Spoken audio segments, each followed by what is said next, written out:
Hello and welcome to IndiePod, an indie games podcast, your weekly source for all the indie games news you need to know. This week, we will be talking about 3 awesome indie game news stories before, of course, we hop into News Cram, God Bless the Crowd, your freakishly weird listener questions, and so much more. Yes, that was deliberate. I'm talking about you, Phil. You know what you're doing, you little wombat. Jesus. But before we do any... Yes, he does. He pays money for it. He send us whatever the fuck he wants. Dick pics, I don't care. Please don't do that. But... No, thank you. But before we get into any of that, I would like to introduce myself, Vaughn Hyde, alongside the illustrious, the most amazing co-host ever, the biggest of average, Just Boys. How you doing today, Big Just Boy? I'm doing well. The most amazing? I don't know about that shit. That's too prestigious for me. I don't know. I love you. I'll kiss you on the mouth, dude. I know. I've heard it quite a few times. Apparently, it's not just me. You're kissing everybody. Yeah, I love that. I said something in the Discord. By the way, join our IndiePod Discord. Easy link is our pinned tweet over on IndiePod. And, of course, I'm going to talk about it again here in a second. But I said something in the Discord about kissing someone on the mouth as, like, a threat. I think I did it to Phil, actually, and he's like, dude, the cocoa, it's like the Rona, not even a worry. Nobody worries about it in Australia. It's basically all gone because we know how to actually deal with the pandemic. So you come here, you can kiss whoever you want. And I was like, it's so nice of you to offer your like entire, what is it, like a continent, just like the entire island of Australia to me, to just give them kisses. Give everybody kisses. Thank you. Turns out Phil, King of Australia. Nice. Wow. Moving on up in the world. I'm very proud of you, Phil. Yeah. You should be. You should be a wombat, king of an entire country. I'm going to be honest, I don't know what Australia actually is. Like if it's some sort of colony or some bullshit. Like it blew my mind to find out that Australia was originally colonized by inmates, like prisoners. It was a prison island. That just like blew my mind. Of course, there were indigenous peoples that, you know, they just like massacred, like white people usually do. But it's kind of our thing. Yeah, if there's anything that's like, if there's one thing that's like a stereotype that is just true, it's, yeah, white people tend to do that. It's really depressing. But moving on, because this is an indie games podcast, I'm super excited for this week. Of course, some housekeeping before we do anything. Please listen to this week's developer interview. I do not know how to say this name. El Hijo. I'm sorry. Well, no, I got that. That's pretty easy. Oh, Maria? El Hijo, A Wild West Tale. But how do you say the full name? If I'm remembering from just memory, which is a dumb sentence, Maria Grau Stansel. There you fucking go. I'm not even going to say it. That developer interview. Going live, of course, the day after this goes live for patrons and 2 days before it goes live for all the plebes. On the free feeds. Yeah, I love that. I think it was Will C. Yeah, Will C. Was just like on Friday was like, yeah, now all the plebes can watch the video episode. Thank you. That's great. Thank you so much for being patrons. You're all amazing. I love you all. So please listen to that developer interview. El Hijo looks really cool. I liked what you said about it being like kind of the stealth game, but in a childish way. I think that's really cool. An interesting little spin on it. It's fun. Please check out the IndiePod store. We have t-shirts and stickers available. We have yet to put any new merch on there, but trust me, it's going to happen eventually. I want to get some new designs first to really like bolster that, because we found an artist. We just got to have the money, and then we're going to pay him. It's going to be great. It's going to be some cool shit. Yep. Please go over to YouTube and subscribe to the IndiePod YouTube channel, because, of course, I will be putting out more demo impressions or just reviews, possibly, of video games if I ever finish them. And these video episodes go live over on IndiePod, so if you'd like to see our beautiful, my glassed face, once again, these are not prescription or anything. They're just blue light because I'm a bitch. And they reflect everything, and I truly do hate it that they reflect off my my screens, but I'm never going to change it because I don't want to get headaches because I'm a little bitch. Please Leave us reviews across podcasting platforms. It'll help us reach more people. Share our episodes across to any sort of social media feed you have. I don't know. Like, I'm trying to think of weird social media feeds. I don't know if you can really share it on TikTok or whatever. I don't know how TikTok works, to be honest, because I'm like an 85-year-old man in a 25-year-old's body, but try to do that. And lastly, thank you so much to all of our amazing patrons. We have Will C, Mixomatosis, a.k.a. Mix, Zach Durham, Chase Hopkins, Philip Renshaw, the Wombat from Australia. We've got Chris Penwell, Josh Nichols, and Sam Filligan from Canada. Thank you all so much for being amazing, for being patrons. I'm blown away by the fact that you guys enjoy what we make. So thank you so much, or at least enjoyed enough to actually give us money for it. That's pretty fantastic. Super cool. Thank you so much for doing so. You're all amazing. And I had something to ask you, Josh. But I honestly forgot what it was. Wow. Okay. Show's ruined. Yeah. Thanks. Isn't that nice? Like, it's gone. It's in the wind. You should write things down when they pop into your head, but I never do, because I'm like, I'm going to remember this for the podcast. I'll be like, hey, Big Josh boy, guess what? I got some weird shit to tell you. Nice. I forget so much. Do you remember the topic at all? Like high level kind of? Was it something embarrassing you did? Was it something weird? Something you ate? You drank? Something I don't know. I honestly don't know. Just like literally all of it just erased from my brain. The second I hit record, I was just like, everything's gone. It's gone. It's gone. It's in the wind.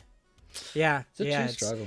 No, it's okay, somewhat though. Depressing, really. I don't remember anything either. I remember like every song that I've ever listened to and like all the lyrics and shit like that. But then like you ask me what my address is or my wife's phone number, and I'll be like, how can anyone remember these things? The phone number's really hard, and we've lived here for I think like 3 or 4 years now. I think probably like 3 years this year. And I still, until like maybe a couple months ago, asked my wife what our address was. Yeah, because I always do this thing where I'm like, I only know it when someone asks me about it, and then I'm like, oh, and you have that weird blank like panic, as if for some reason someone's gonna be like, you don't actually live there, you don't know it, or something like that, and you start like freaking out. So I have to like look at my driver's license every time, and I just don't remember it. I don't know why. Like now I remember it. I'm not gonna say it, obviously, because I don't want to put that out there. But but a lot of the times I always just have this weird like panic mode when certain things like that come up, or when someone asks you like a really obvious question, like, what's your birthday or something, and you like think about it for a second, and you go like, and you're like, you think about it, and you're like, the person's probably looking at you like, why did you need to why wouldn't you just immediately know your own birthday? Yeah, they like think you're lying. Like that, I don't know if I ever told this story on the podcast, but the one time that like I took too long to think of a joke, so somebody just didn't believe me. So like in my video production class, this guy turns around and he's like, hey, my name's what's his face? I don't know. I can't remember what his name was. He just had really long hair and he was a weird guy. That's a long name. I was like, that was his full name? Nice. What was his last name? It's huge. I mean, he's from Europe. It's kind of like how they have like where they're from and everything in their name. Like, right. Yeah, he's a biblical character of all things. But he turns around and is like, hey, what's his face from that place? And I was like, whoa, that's crazy. I'm Daniel. And he was like, okay. And then I was like, nah, I'm just kidding. My name's Vaughn. And he was like, no. He like, he's like, no, you motherfucker, your name is Daniel. Yeah, it's like I took too long to explain the joke to him. Like I let it go for like a solid, like I think like 10 minutes. And it was like when he finally called me Daniel. He's like, hey, Daniel. I was like, no, dude, I was just kidding. My name's Vaughn. And he was like, nah, dude, no. Daniel, stop like, messing with me.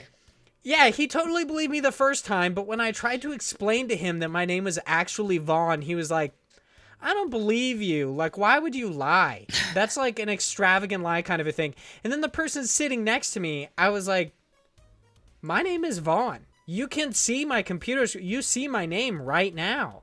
And he was like, yeah, his name is Vaughn. And the guy still did not believe us. And I was like, are you serious? I had to show this guy my motherfucking driver's license. The most elaborate I was like, prank.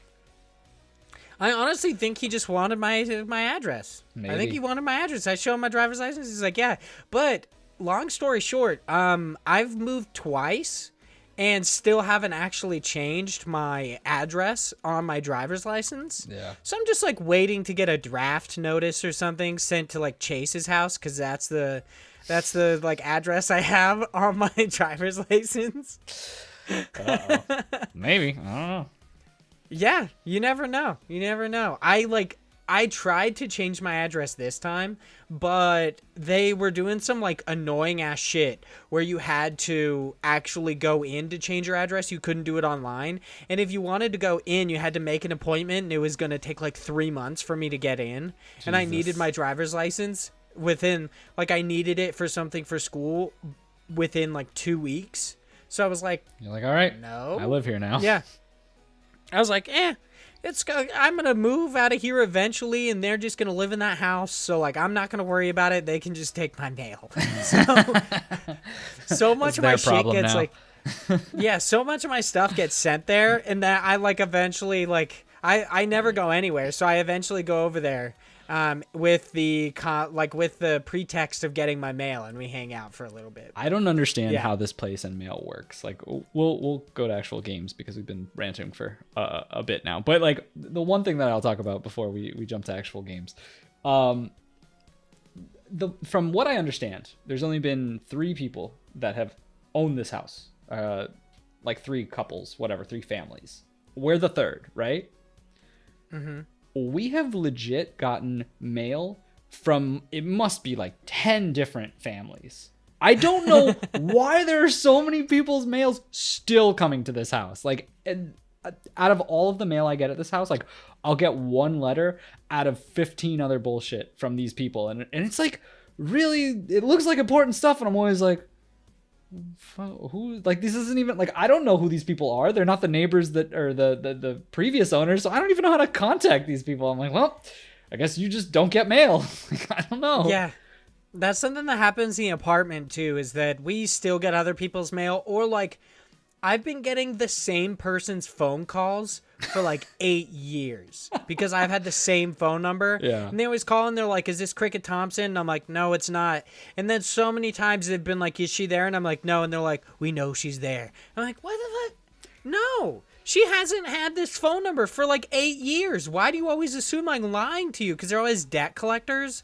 I'm like, go stop why lying are you to people. calling me on this? Yeah. Also, Cricket so Thompson weird. sounds like a weird Alice in Wonderland character.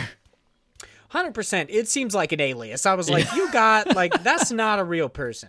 That's definitely not. That's like Jiminy Cricket or some Cricket bullshit. Thompson like, gave his number and just gave a fake number that happened to be yours. Yeah, got fucking duped. You know what was especially weird, though? Was when I got an email that asked if I was Cricket Thompson, and I was like, uh-oh. Yeah, I was like, what? Are you sure you don't have an alias that you're not aware of? I don't know. I'm starting to think I have like multiple personality disorder or something. Maybe. Like I'm a piece of shit altogether, but I feel like my since I've tried to start being a better person, you know, like the Cricket Thompson part of my brain just like molded itself, and like that's where all my shitty like things went. So eventually, like, I'm gonna get arrested. People are gonna find out I'm a serial killer, and then it's gonna be like Law and Order SVU. It'd be like, bah, bah, ha, ha. I actually have multiple personality disorder. Cricket Thompson, what's up, dude? But yeah, maybe. Yeah. Anyway, so video games, huh?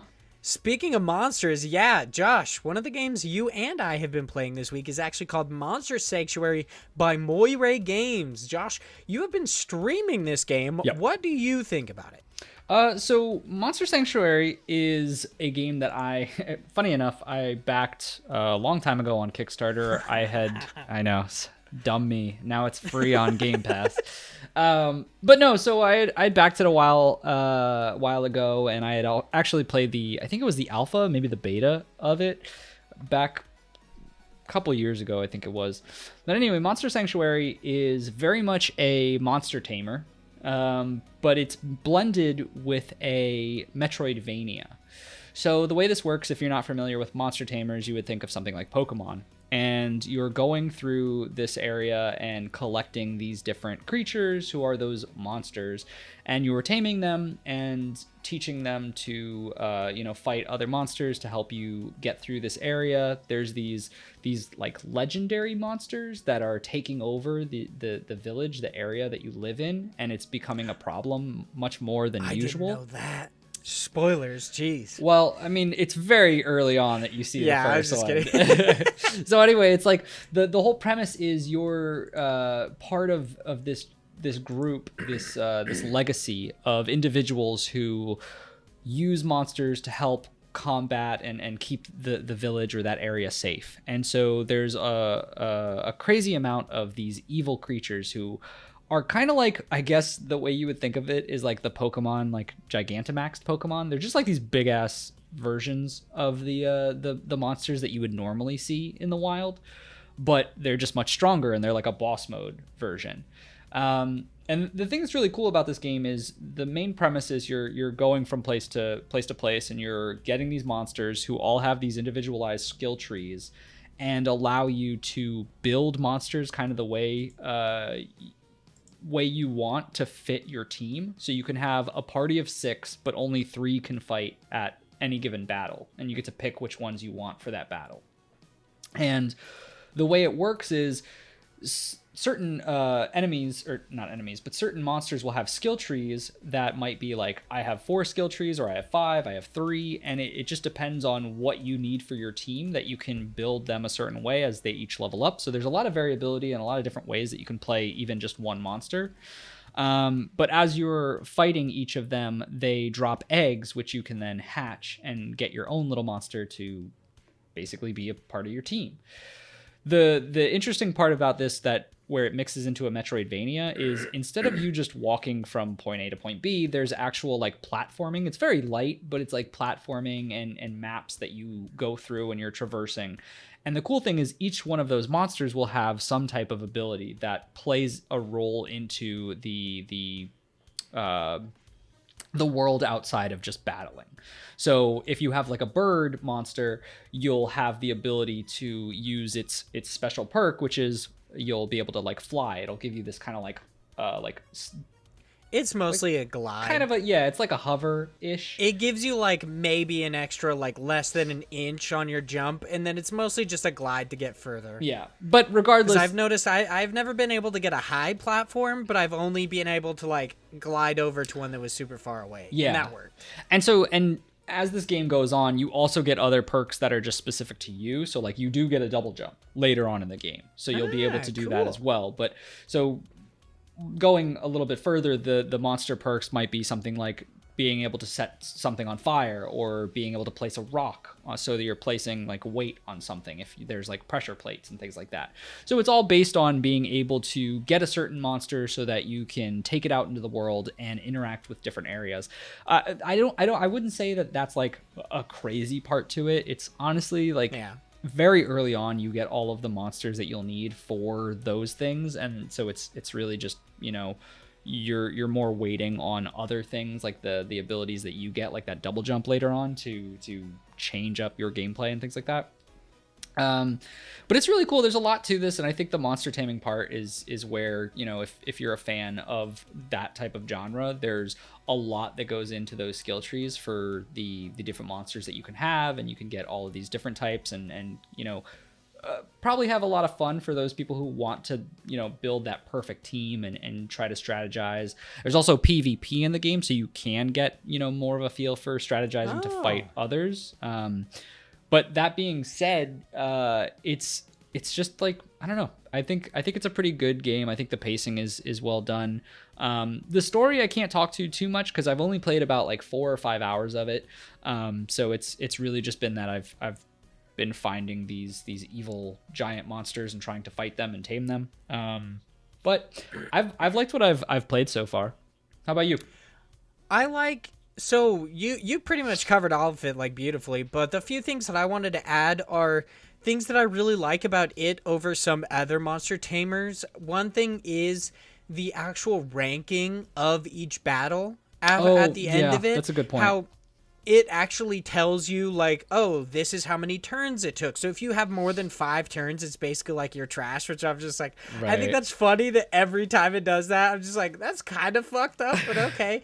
So it's based on like the amount of like damage output, the healing output, debuffs, the amount of turns you take, like basically how efficient and effective you are in combat.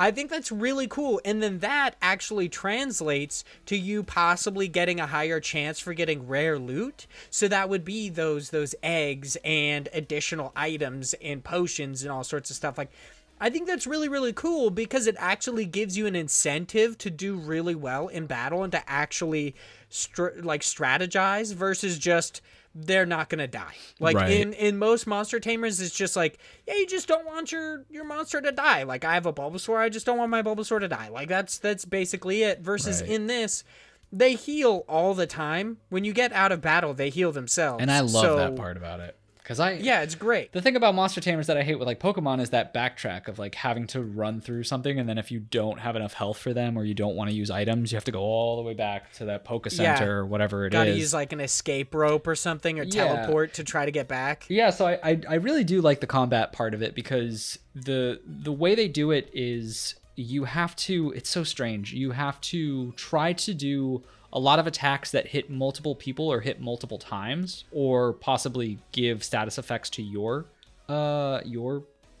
Yeah, you just have to have ticks, basically. Like they have a combo meter, and it's really cool. Like the battle system is much more complex than I actually thought it would be, because I saw the little like combo meter and it was like percentage of damage. And I kind of thought that was just a way to measure my effectiveness in battle. Like I tried to get as high of a combo thing as I did before it ended, but it actually turns out that they're like, eventually you get to that like tamer master who your like spirit tells you about. You go and talk to him, and they explain that it's actually like that aids you in how much damage your attacks do. Because I never understood. I was like, why do my attacks hit so many times? That I found that so weird. And the way the damage is always like displayed is it's like 3 times 50% equals 165% or whatever. And I was like, I don't understand. Like, why are you giving me these weird analytics to how these work? I just want to know how much fucking damage it'll do.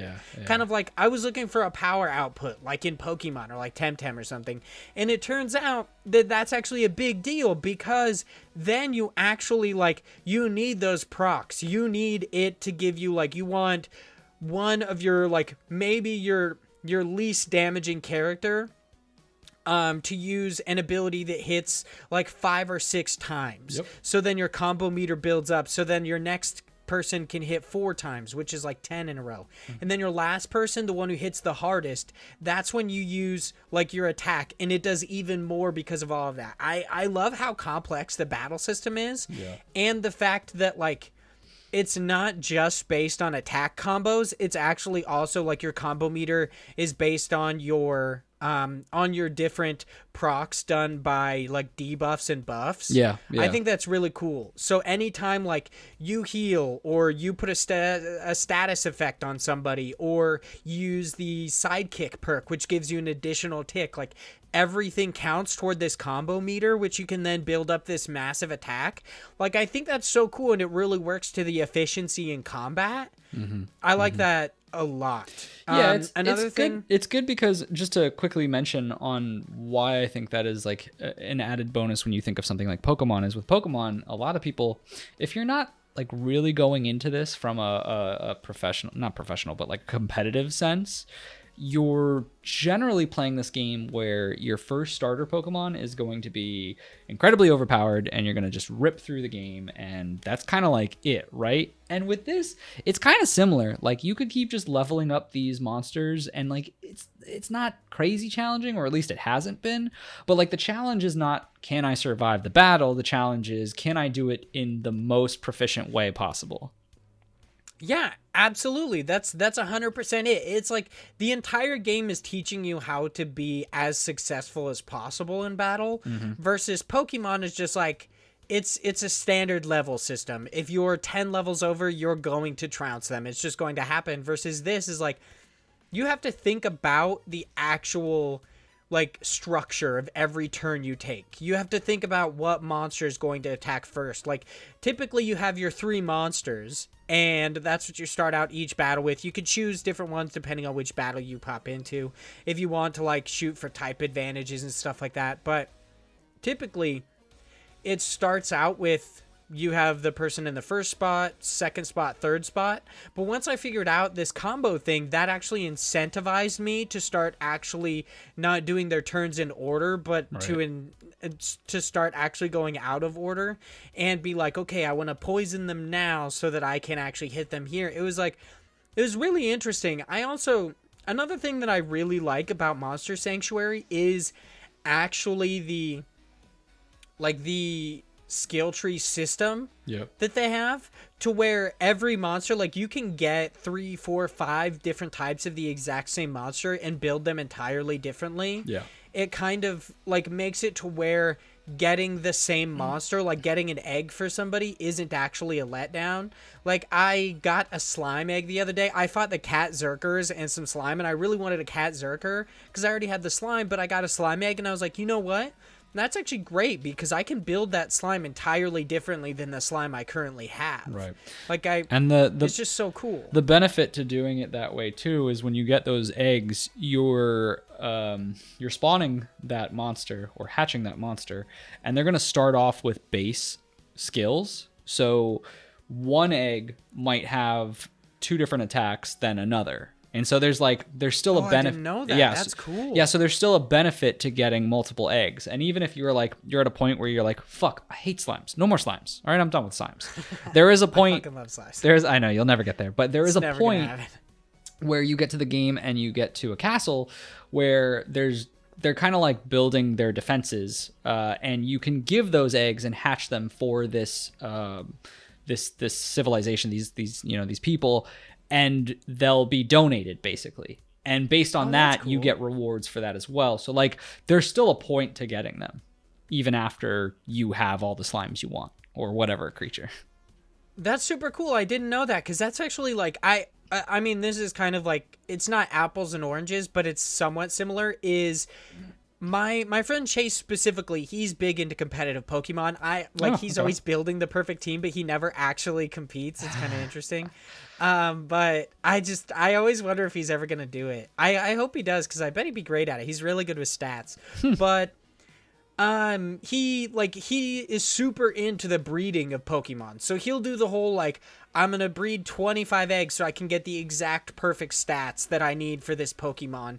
And then he always has like 6 million eggs that he has to get rid of, and it pisses him off because he can only delete 1 egg at a time or whatever. And I think that's pretty cool that you can essentially like just dump your eggs or like whatever with people. Like, I think that's really cool. And it kind of like, once again, just that it having incentives for, I feel like the entire, like, as much as I've played of this game, which is not much, I've played pretty much like half the amount that you have. I love that it's like everything is an incentive. Like hatching new monsters is an incentive. One, in the like platforming aspect, like you want to hatch a bird so that you can fly. You want to hatch like a cat zerker because they have a slash ability that can get you through vines, or like the fire pillar or whatever, like the cinder pillar, the caterpillar that's like fire, that's just total trash, by the way. It fucking sucks. Man, they're good. Use the shield. Use the shield functionality for them. Well, see, that's what I use it for, because its attack power is so low. It's like the only fire monster that I have, so like I'll put it in there. Like I make the mistake of putting it in my team every time somebody's vulnerable to fire, so I'm like, oh, you know what? I'll get him in there. And it's like, it's cool that it always has the burn proc. Like it puts the burn debuff on them. That burn debuff is strong. It's great, but the actual abilities of this monster are not good. No. They're not good. So I basically just like, I might throw on a burn in the first turn, and then I put on like the channeling, or like I swear to God, most of my monsters are just support. Like that's what I did them for. Which so they did do they did do where you could choose your Bird boy. your like family lineage. Like, okay, so you chose the bird. I boy. chose the toad. I chose the toad. Of course. I thought it was cool because there was like the spirit wolf, the bird, the toad, and then there was something else. It's like a tiger or a lion. Okay, yeah, there you go. And I was like, you know what? That toad is calling my name. It's pretty cool. Like I initially made a boy, and then I was like, no, I want to make a girl. So I remade my character. I did the toad again. Also, here's something I really want to know, and this might like encourage multiple playthroughs if it's right. Is your bird boy an asshole to you? Yes. Yeah, he's okay. They're pretty snarky is a word I would use. That's what I was gonna ask, because I was like, I wonder if they each have different personalities, but seemingly they do not. I think they're all assholes. Yeah, the second I got this freaking toad boy, he's just like, you suck. I don't know why I'm with you. I'm only with you because you're family. I've like been in your family forever. Fuck you. Let's go meet this old guy so you could just die slower. Kind of a thing. I was like, dude, why are you such an asshole to me? I don't understand. But no idea. There's so much that goes into this game. I love how complex it is. I know we've been talking about this one for like 15 minutes, but it's really cool. We gotta shut up. Yeah, it's really cool. It's on Game Pass. Check it out. I really like it. I'm gonna play some more. So, Josh, you've also been playing Ibb and Obb by Sparpweed, I think is how you say that. Tell me about it. Yeah, I'll go quick on this one. So, Ibb and Obb is a very old game. I think it was back in 2003, if I'm not mistaken, or maybe not 2003, 2013. 2014. Okay, 2014. All right, so this is a very, very old game back in the PlayStation 3 era. But it was ported to Switch in 2020, and I decided to pick it up a while ago. It was on sale. I don't know if it's on sale again, because it goes, games go on sale all the time. But Ibb and Obb is pretty cool. It's a two-person game, so it is a co-op game that I've been playing with my wife. My wife is not a video game person. She very rarely will play games with me, but sometimes I'll push her to do something, and this is like, it's cutesy. It's these two little like kind of blob-looking characters. It's like one. They look like gumdrops. Kind of, yeah. It's one very small green boy, and then a much bigger pink boy. I don't know if they're actually boy. I'm using BOI. But the main thing that they do is they run around, they jump, they like hop, and that's about it. The main mechanics of this game is that you can go through certain portals that are specifically colored green and specifically colored pink, and only that associated character can go through that actual portal. It has a big play into physics, where if you jump down into one area, you'll kind of like twist yourself. So the way the map works is, think of like a flat line, and if you're walking normally, you'd be on the ground here, and then if you go down into a hole, you would go down, and then you'd get pulled back by gravity on the other side, so you'd get reversed, so you would be then walking on here. I don't know if any of that makes sense for the people that are watching the video, but anyway, or listening for that matter. But the main point is you're going back and forth and doing little small puzzles based on those that small bit of physics of going. If you go down from a higher jump farther into that portal, it'll spit you back out faster or push you down further, things like that. And you kind of have to work together. And there's kind of like a completionist portion of this where you can be really good and collect these things, and while you're squashing enemies, it'll shoot these like little diamonds, and you can collect a certain amount of diamonds throughout each level. My wife and I are not that good at getting all those diamonds, but it doesn't matter. The main purpose for this was really just to get her through the game and for us to play together. And there are a couple areas that have been challenging, and it has been like kind of one of those teaching moments of like getting her to be just better at games and in general. But it's been a fun experience. I've enjoyed it. We've played a couple of the levels. I would recommend it to anyone who has either a partner who isn't really into games but is willing to try one with you, if you're into like platformer or puzzle type games. That's it. It seems pretty cool. Just watching the brief videos that are on Steam, and I'm not going to go super into this, obviously, because you're like trying to speed this along. Yeah, it's all good. I thought it was cool the way that the different like puzzles actually met each other. So like I saw one part where the two kind of like blob boys were standing on each other, and then they both hopped through so that one could jump off the other and make it on. Like it's really cool the way that these puzzles actually seem to work out. I kind of like it. Yeah. There's a lot of coordinating involved. There's a lot of like get to one area and it's like, okay, I have to jump on top of you and then you have to jump and then I jump after you're at a certain height or things like that, where it's very well done, where you have to obviously communicate. So it's a good game if you're not which I am in a lot of cases, which kind of sucks, but I have to tone it back. But like if you're a person who's just like, come on, let's like just get it, then you might learn by doing. Yeah, exactly. You might piss off your partner. But it's a pretty good game to just sit down. Like it's casual because it's like you can die in certain areas where things hit you, but it's not like there's a time limit. It's not like anything is like pressuring you or pushing you to do it like faster and faster. It's just like take your time, play the game, enjoy each other's company kind of a thing. I don't know. It's a fun game. It seems really cool. Yeah, my wife does not play video games, and I'm kind of just okay with it. She'll play Spyro every now and then, but that's about it. So I'm chill with it. She's never going to play games with me. It's fine. So the last game that I've been playing this week, and I will more than likely, I haven't finished it yet. I talked about on our Game Awards stream that I have been playing it, and I'm almost done.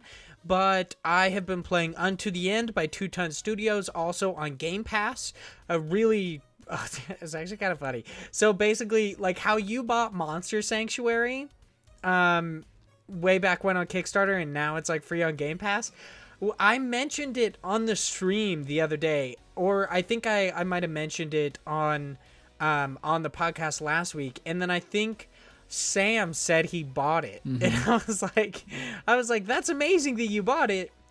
But it's on Game Pass. Yeah. It's like it's a weird thing, because I want people to support the developers, but at the same time I'm like, for me personally, I know exactly how I feel. I'm like, gotta save a few dollars, I'm already paying for Game Pass and it's there, so it's like I'm kind of supporting them by having the subscription. But if you already have Game Pass, you should play it. If you don't, you should pick up the game, kind of a thing. Yeah, exactly. And I think he ended up buying it on Switch instead of playing on PC. Yep. So that's obviously awesome too. Supporting indie game devs any way you can, just like spreading the word about them, is a very good idea, and it's a great thing to do. But Unto the End. So I have been waiting for this game for, I would say like a year or so. I initially started following it on Twitter, and then I did the demo impressions for its demo. And since then, it just came out, I believe, last week. So I was like, you know what? I'm going to play it. I thought I was going to stream it, and I was like, you know what? I'm not going to, because this game's a lot. Like, it's very obtuse. And I was also playing Chronos Before the Ashes, which I ended up beating too, which I thought that's just fun. I like eventually, beating one game out of a million that I play is pretty cool, even though we do spoiler casts on them. But, so playing Unto the End, I have to be completely honest. I'm actually kind of let down by it. Wow, really? And well, okay, so there's a bit that goes into this. So initially playing the demo, I enjoyed the fact that the combat was so difficult and it was all kind of based on iteration. But the thing I didn't take into account when I was playing the demo was the fact that the demo is like a 20-minute experience. Or longer or shorter, depending on if you're good at it. Right. Because it's entirely based on the mastery of combat. I didn't take into account the fact that would actually get really old the more I played the game. So hold on. Is this more of a combat's not good or combat's too hard? No, combat... Okay, so... Yeah, I'll have to get into this. So here's the thing. When people talk about like Souls-like games, typically what a lot of people don't like about them is that they're so hard. Right. But people who defend them say that they're fair. They're like, the games are always fair. Yes, they're hard, but if you learn how I don't know. works, I've seen some of those bosses. They don't look fucking fair. Yeah, they're hard, but they are technically fair. Like, if you figure out how they work, yeah, it's really fair. Yeah. That's something that and they're very rewarding. When you beat a boss, you can get a boss item. There's a reward for everything that you do. So it's maybe not instant gratification, but at the very least, when you finally beat something, you get kind of like a real sense of self-worth. You're like, I fucking did that. I cannot say that exists in this game because it just doesn't make sense sometimes.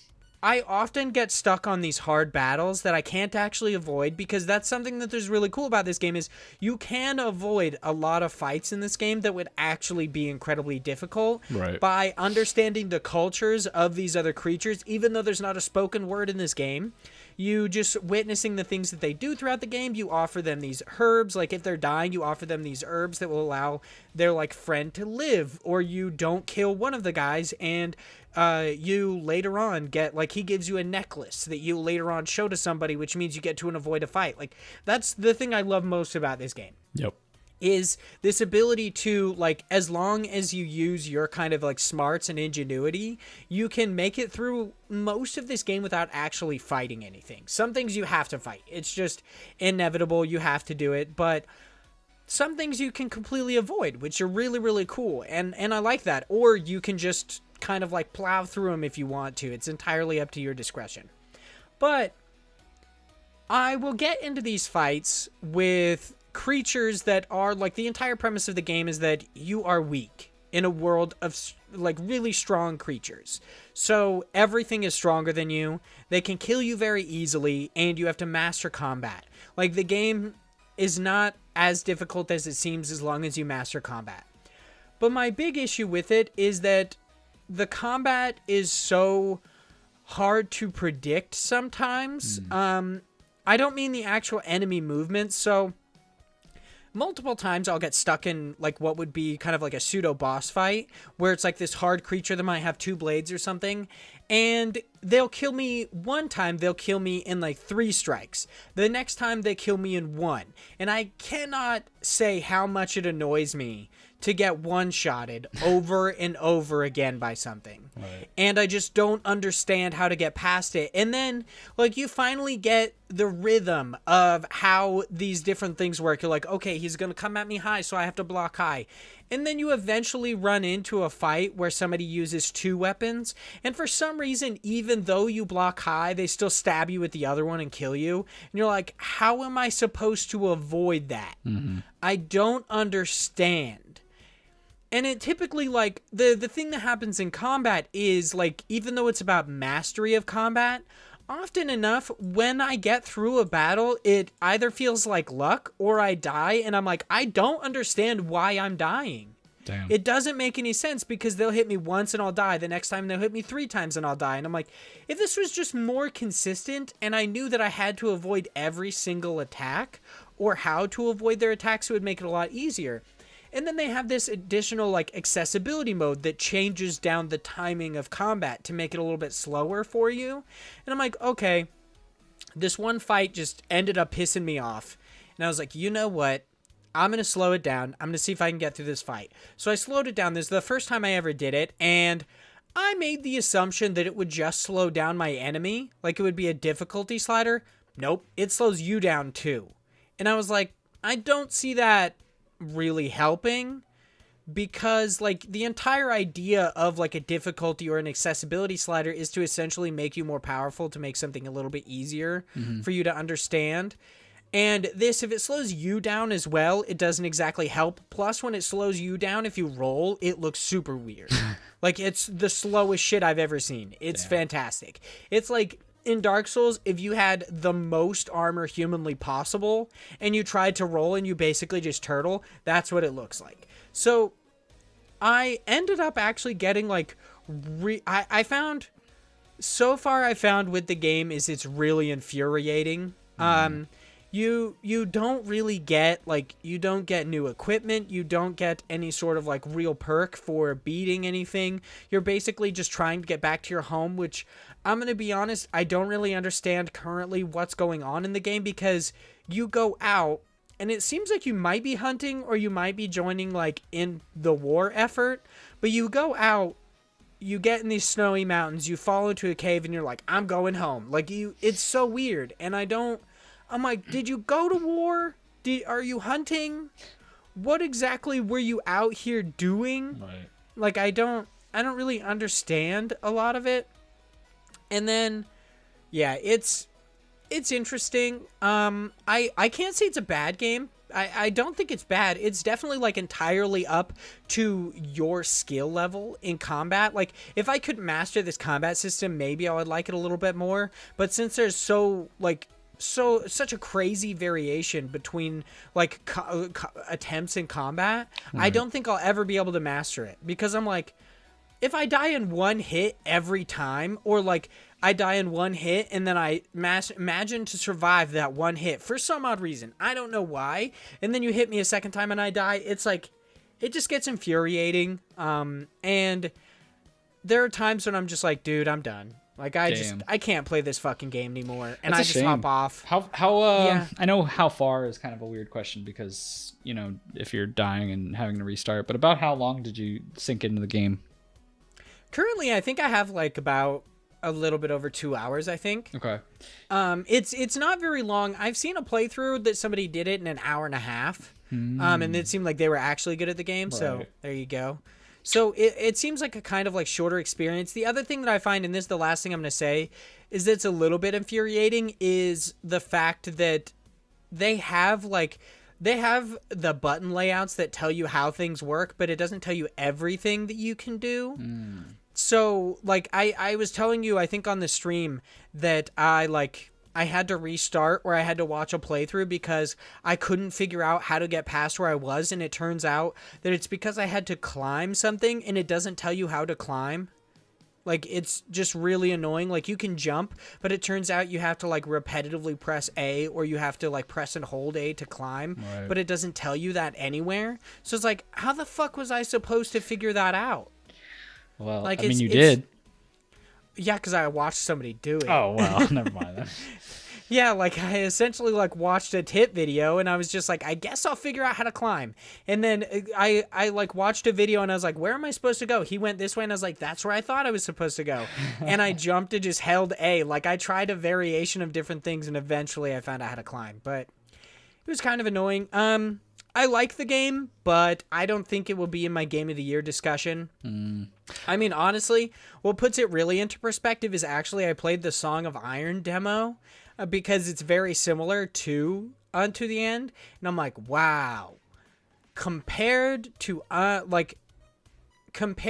Song of Iron, Until the End is like Game of the Year quality, because Song of Iron is not good. And I'm really excited to eventually do a demo impression on it, because I've seen other people do demo impressions on it, and they're like, I love this. And I'm like, how? How? Uh-oh. We're gonna get a reputation here. I mean, no, because I'm generally, I feel like, somewhat nice, even though I make stupid jokes in these demo impressions. I'm somewhat nice in the demo impressions. Yeah. They don't know the real because you. They're like, well, I mean, there's small snippets of things. Like, I definitely take everything in a demo with a grain of salt, I feel like, because, it's not the real game. Not in normal games. But in demos, it's like, okay, it's a small slit. It's like a small piece of it. Yeah. Shit could still be broken, kind of a thing. It's true. But, yeah, it's not good. I'm excited to eventually talk about it, but it is time for us to get into our news stories now that we're about an hour into this. Our first news story is over. I mean, we might just blaze through some of these. So. Yeah, it's fine. I mean, it's all good. The people, they want, to hear about how shitty you are at games. So we're giving them what they want. Yeah, it can be a Souls-like game, but until the end, it's like, I don't get it. I don't understand. I can't figure it out. But our first news story, I guess we are not going to be talking about the Game Awards, really, this episode. We normally would go over, like, the things that indie games won in the Game Awards, but we did do the actual, Hades. Just like fucking clear Hades house. Won. That's no big, no one's surprised. Hades won. There you go. That episode we're done. Game Awards happened. Yeah, that's true. So The thing I really wanted to say was check out, I believe technically there's like kind of like VODs over on Josh's channel Yep. for old streams. So you can watch our Game Awards live reactions there for each one of the things. So there is some Game Awards content for you. I enjoyed having the people there. Like, I don't know who yet, but the person who said that they loved the Game Awards for the Great Ryuk cosplay was really fucked up but funny at the same time. And I love our community, but sometimes they're such buttholes, and it's great. Like, it's so awesome. It's like, I feel bad that I created this, but I'm also really proud of it. I think, I'm not gonna lie, I think it's Phil, by the way. I wasn't sure if that was Phil or it was Will. I wasn't 100% certain. I was just like, I don't know. We gotta find out, because it's gotta be one of them. That was some funny shit. But several of our news stories will be from the Game Awards technically, but we're just not going to talk about the Game Awards and who won. But yeah, Hades just fucking Hades won. House. Hades won. Yeah, it won the Game Awards. Wish. Our first news story over on Polygon, that would have been so cool. I really want the runner-up data. That would be so cool to see how much of the votes Hades actually got over Doom Eternal, Animal Crossing, Ghost of Tsushima, and Last of Us 2. Fucking rigged. It was so rigged, dude. That was so funny. It was so dumb. But our first news story over on Polygon, this is Hyperlight Drifter designer announces making of the band interactive series. We Are OFK is a new interactive making of the band series from Hyperlight Drifter co-designer Teddy Deef, I believe is it's either Dief or Def. Or Deef. I don't know. I don't know how to say his name. The band from the series OFK performed a debut single, Follow/Unfollow, at Jeff Keighley's The Game Awards on Thursday. I'm going to be honest, when this happened at the Game Awards, I was like, I don't know what this is. Right. Yeah, no idea. The trailer, I feel like it was really cool, but I just thought it was another musical performance from a band I didn't know. I was like, okay. Cool. Yeah, people are just sitting in the chat like, skip. Was this one of the ones where I was like, this shit is banging? Yeah, I think so. It's pretty good. But in a news release, We Are OFK is described as an interactive series where players will be able to get involved, slow down, and imagine what it looks like from a band's point of view. Each episode of We Are OFK will debut a new song with an additional interactive music video. There are 5 episodes total. They will be released across 5 weeks. They will play like an interactive TV series, so I'm assuming similar to like the TV series that existed within Quantum Break, but I'm not 100% certain on how this will work.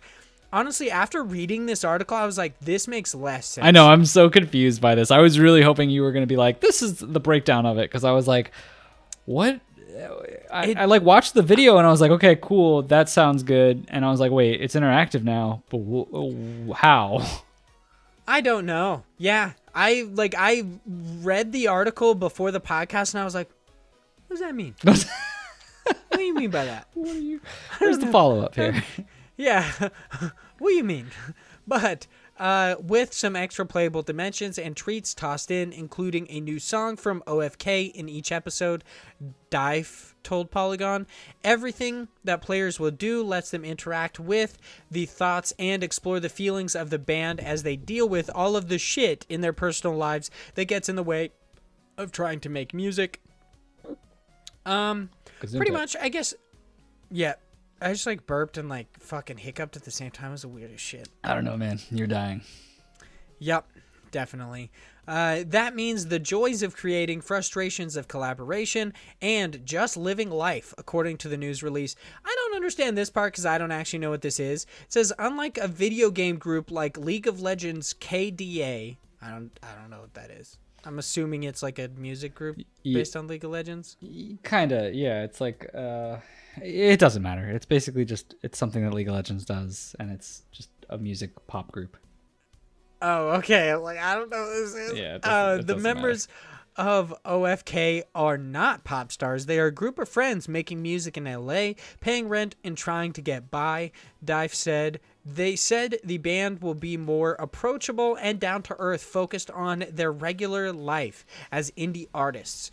OFK's performance at the Game Awards looks really impressive. The band's dreamy pop tunes paired with pastel visuals make for a polished, intriguing experience. Personally, I'm eager to see. So it's debuting in spring of 2021. Of course, this is over on Polygon, written by Nicole Carpenter. So please go check out the article, give them a click, because I read literally the entirety of it. Sorry for that. So how do you feel about this? Because I think we're both on the same page. We're like, but what is it? Yeah, I'm interested to hear what, like, more of what that interactive experience part of it is. Like, otherwise, you know, this is just it's just music, and not to say anything bad about music. Like, obviously, if this is what your jam is, like, you'll be excited because it sounds pretty good. I mean, it's not like this is bad or anything, but I really have no idea what that means. Like, maybe it just means like a virtual, like, I guess you could click a button and it'll change like your vision of what you're looking at, or you know, what part of like where you would be at in the concert, I guess, is kind of what they're getting at. I'm really wondering like where it's going to go live. Is this like a YouTube thing? Like, I don't understand where this content is going to take place, because they have like a We Are OFK YouTube channel that they posted this video on, Right. but I don't know where, like, what platform they would use to make this interactive. I mean, there's a couple of different things that they can use. There are things out there. They're just not like as well known, but there are ways that you do this with other videos. Like, I've seen this one really cool video where it's I don't remember if it's through YouTube or through some other hosting service, but it's like if you press your space bar while you're watching this video, it was shot in a way where it's two very like completely similar videos, but it's like two different people in two different cars or something like that. And it was like if you held the space bar, it would show you like the different way like one car is versus another, and then you can go back and forth between the videos. Like, I don't know, it's really cool. Like, I'm sure it's something like that where it's you click a button and you get to see vision one of whatever. You click another button, you get to see from a different angle or something like that. Kind of like if you were looking at it through a 360 degree, like one of those type of videos where it's like, oh, you can see fully around, but instead you're just like clicking a button. It's like, oh, you're looking from this angle, you're looking from that angle. Like, I don't know, maybe something like that. Yeah, it's like some Google Earth shit where you Maybe. could just like follow the streets. Yeah. I don't know. This is really weird. I like you, I'm very interested to see what they mean by like the interactivity, and like seemingly these are made up characters that live in LA, but obviously there's like real world like People. experiences. Well, yeah, there's like Well, they're obviously these- based on real world people. Like, I think they're trying to just do this in a different, which I think is interesting. It's kind of very, you know, Gorillas, where it's like you have these people who are just characters. They're just playing characters, right? But they're trying to be a real band. Like, it sounds like what they're trying to do is just play off of, you know, this is both somewhat game slash being musicians. I don't know. It's a weird angle that they're shooting for here. I'm not really too sure that the Game Awards or the video gaming community is like the people to market this to. Maybe it is. I honestly don't know. This shit seems real meta. Like, it's Yeah. it's weird as hell. It's odd, and I'm into it. The song was pretty dope. I don't know what it is, so I guess we'll find out in spring of 2021.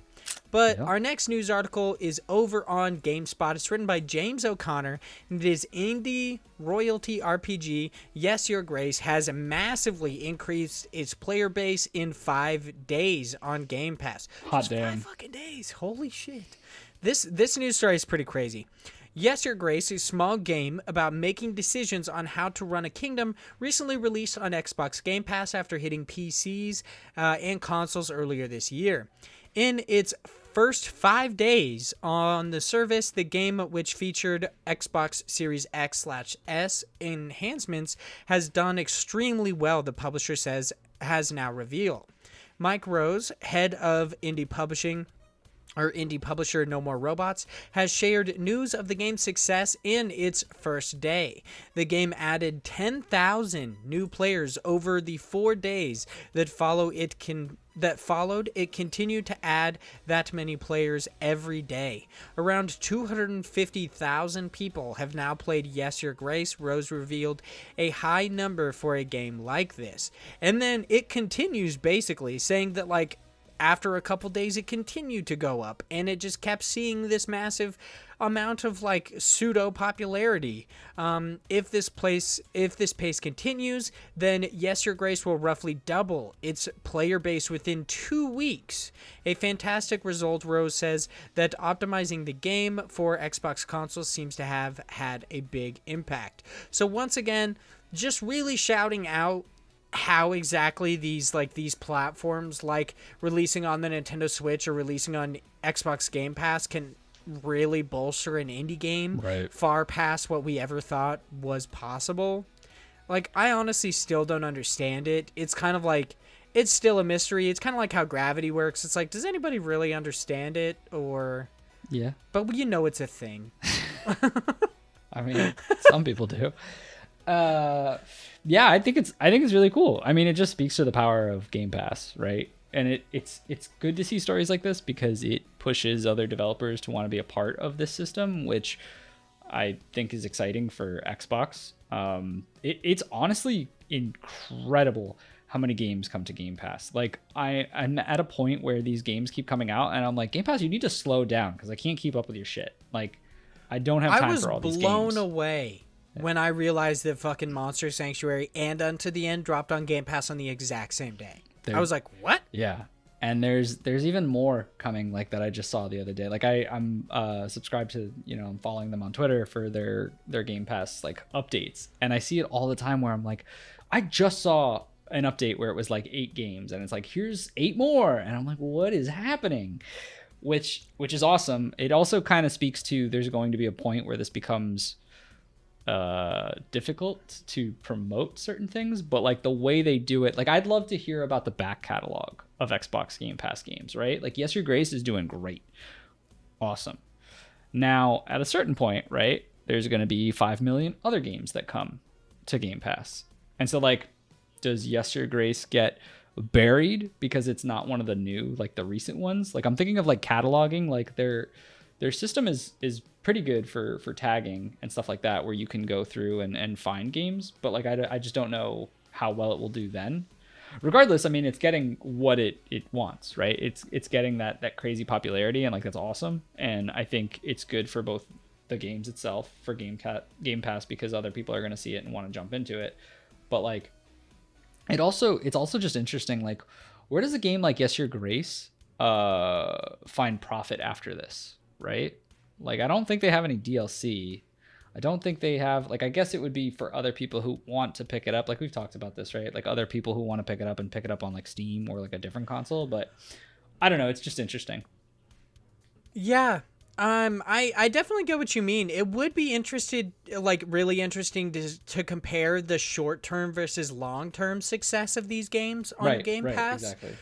Like, obviously, like you said, it's reaching like these kind of meteoric heights immediately, but in a year when there's a shitload of games on Game Pass, how many concurrent players are they seeing? Because they said like they had 3,000 concurrent players in the first 24 hours. They are around 3,000 concurrent players, which is a big deal for them. Mm-hmm. So yeah, I definitely see what you mean by like it getting buried, because eventually Xbox Game Pass has a huge library, but on PC specifically, it actually has like kind of like, I would say it's kind of reeled in, where it seems like every time they add like a bunch of stuff, they seemingly take stuff away because it's not getting excessively cluttered. It seems like the library isn't getting too big, but I would really like to know how many, because we never really hear when they come off Xbox Game Pass. Like, well, I mean, we kind of do, but they don't fully promote it. You could see it if you log into like Game Pass, like, because obviously they're not just gonna be like, we're taking these games away from you. Like, no one's excited about that part. Yeah. I mean, I guess you'd think that like it would behoove the developers to almost say that, like they're taking it off Xbox Game Pass, so it'd be like, hey, if you liked it, purchase it on that platform so that you can get, like, you can continue to play and you don't lose your save data or whatever. Like, Xbox Game Pass, to steal Josh Nichols' is just coined catchphrase and fantastic. Xbox Game Pass is really the best deal in gaming. Yeah, it's so good. I actually even, like, literally like 2 days ago, I got my friend to get Xbox Game Pass because he was like, I think I'm going to buy Sea of Thieves. And I was like, why don't you just get Xbox Game Pass? And he was like, what do you mean? And I was like, Sea of Thieves is on there. It's all Microsoft's first-party titles. They also have a bunch of other stuff. And then, like, the next day, he had bought Xbox Game Pass, and he had convinced 5 other people to do it. Yeah. And they all got Xbox Game Pass so that they could play Sea of Thieves together, basically. And then, like, I was talking to him last night, and he was like, I'm thinking about buying Gears of War 5. And I was like, why? It's on Game Pass. And he was like, what? And I was like, literally every first-party title is day and date on Game Pass. Yeah. I was like, they even have Gears Tactics, which hasn't yet come to consoles, I don't believe. Or at least it didn't for a long time. It didn't for a long time. I think it might have just come out as part of, like, the Series X coming out. But maybe I'm wrong. But I know for a long time it might have. It was only PC. So... But, like... It just, like... It blew me away because, like, it blows my mind that a lot of people still don't actually know about Game Pass. And I'm like, it's seriously so amazing. Yeah. Like, just popping on there. Like, I saw you playing Monster Sanctuary, and I was like, man, that looks dope, but I won't be able to buy it. And then seeing it was on Game Pass, I was like, oh, I don't play that shit. And they do, to go back to the point of, like, the developers might want you to see that, hey, it's leaving. They do have a section. If you go to the Xbox, like, I don't know about on console, but I know on PC, if you literally open the Xbox app and you scroll down a little bit, there's a section that just says leaving soon. And you can see exactly what's going and the date that it's going. So there is, you know, there's transparency in it. I don't know if this is something that was new, because I don't remember this, but, like, it is there for people who see a game that they've been playing and they're like, oh no, gotta buy it, if that's the case. Yeah, that was the one thing I told my friend. I was like, the only thing you have to worry about is if you start playing, like, because I was like, Deep Rock Galactic is on there, and he was like, wow, this is gonna save me so much money, because he really wanted to play it. Right. And I was like, yeah, but just to let you know, if you want to keep your save, if it leaves, you have to purchase it on that platform. Yeah. I was like, it's essentially like you're playing on Steam. Yeah, exactly.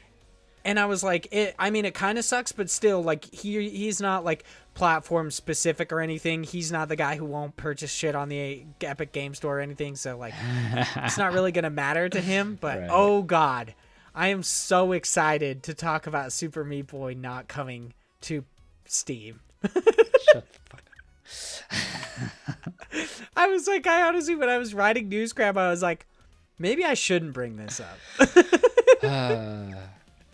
But we'll talk about it in just a second. Before we do that, of course, we've got one more news story over on GameSpot. This one is written by Jeremy Winslow, and it is Ori and the Will of the Wisps devs partners with charity to save the rainforest.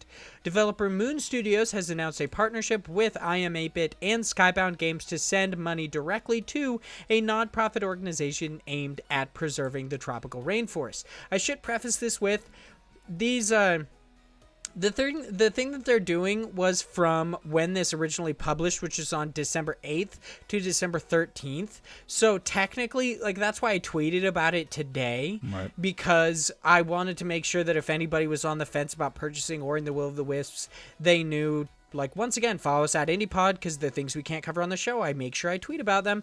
But I was like, hey, they're trying to do something great here. Like, if you want to purchase Ori and the Will of the Wisps, do it now.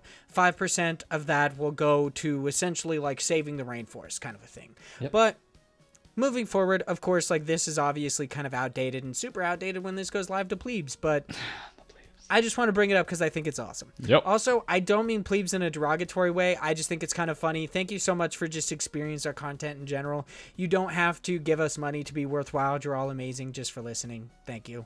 But I didn't want people to think I was being mean. It's Will. Joke. Will's the mean one, not us. Yeah. He did it. He did it. He's pressuring me into it. But from now, of course, that was December 8th until December 13th, 5% of Ori and the Will of the Wisps sales on the Nintendo Switch. It's actually not just Ori and the Will of the Wisps. There was also Ori and the Blind Forest. So if you purchased any of the Ori collection basically through any different retailer, including digitally like GameStop, Iam8bit, Fangamer, whatever, as long as you purchase the games on these platforms, 5% of those sales went to this. Yep. So on the Nintendo Switch, yeah, as long as you purchase on this one platform, will go to charity to the Charity Rainforest Trust, a U.S.-based environmental organization focused on purchasing and protecting tropical rainforests and the endangered wildlife inhabiting them. In addition to the small-scale contribution, Iam8bit is also donating $25,000 to the nonprofit.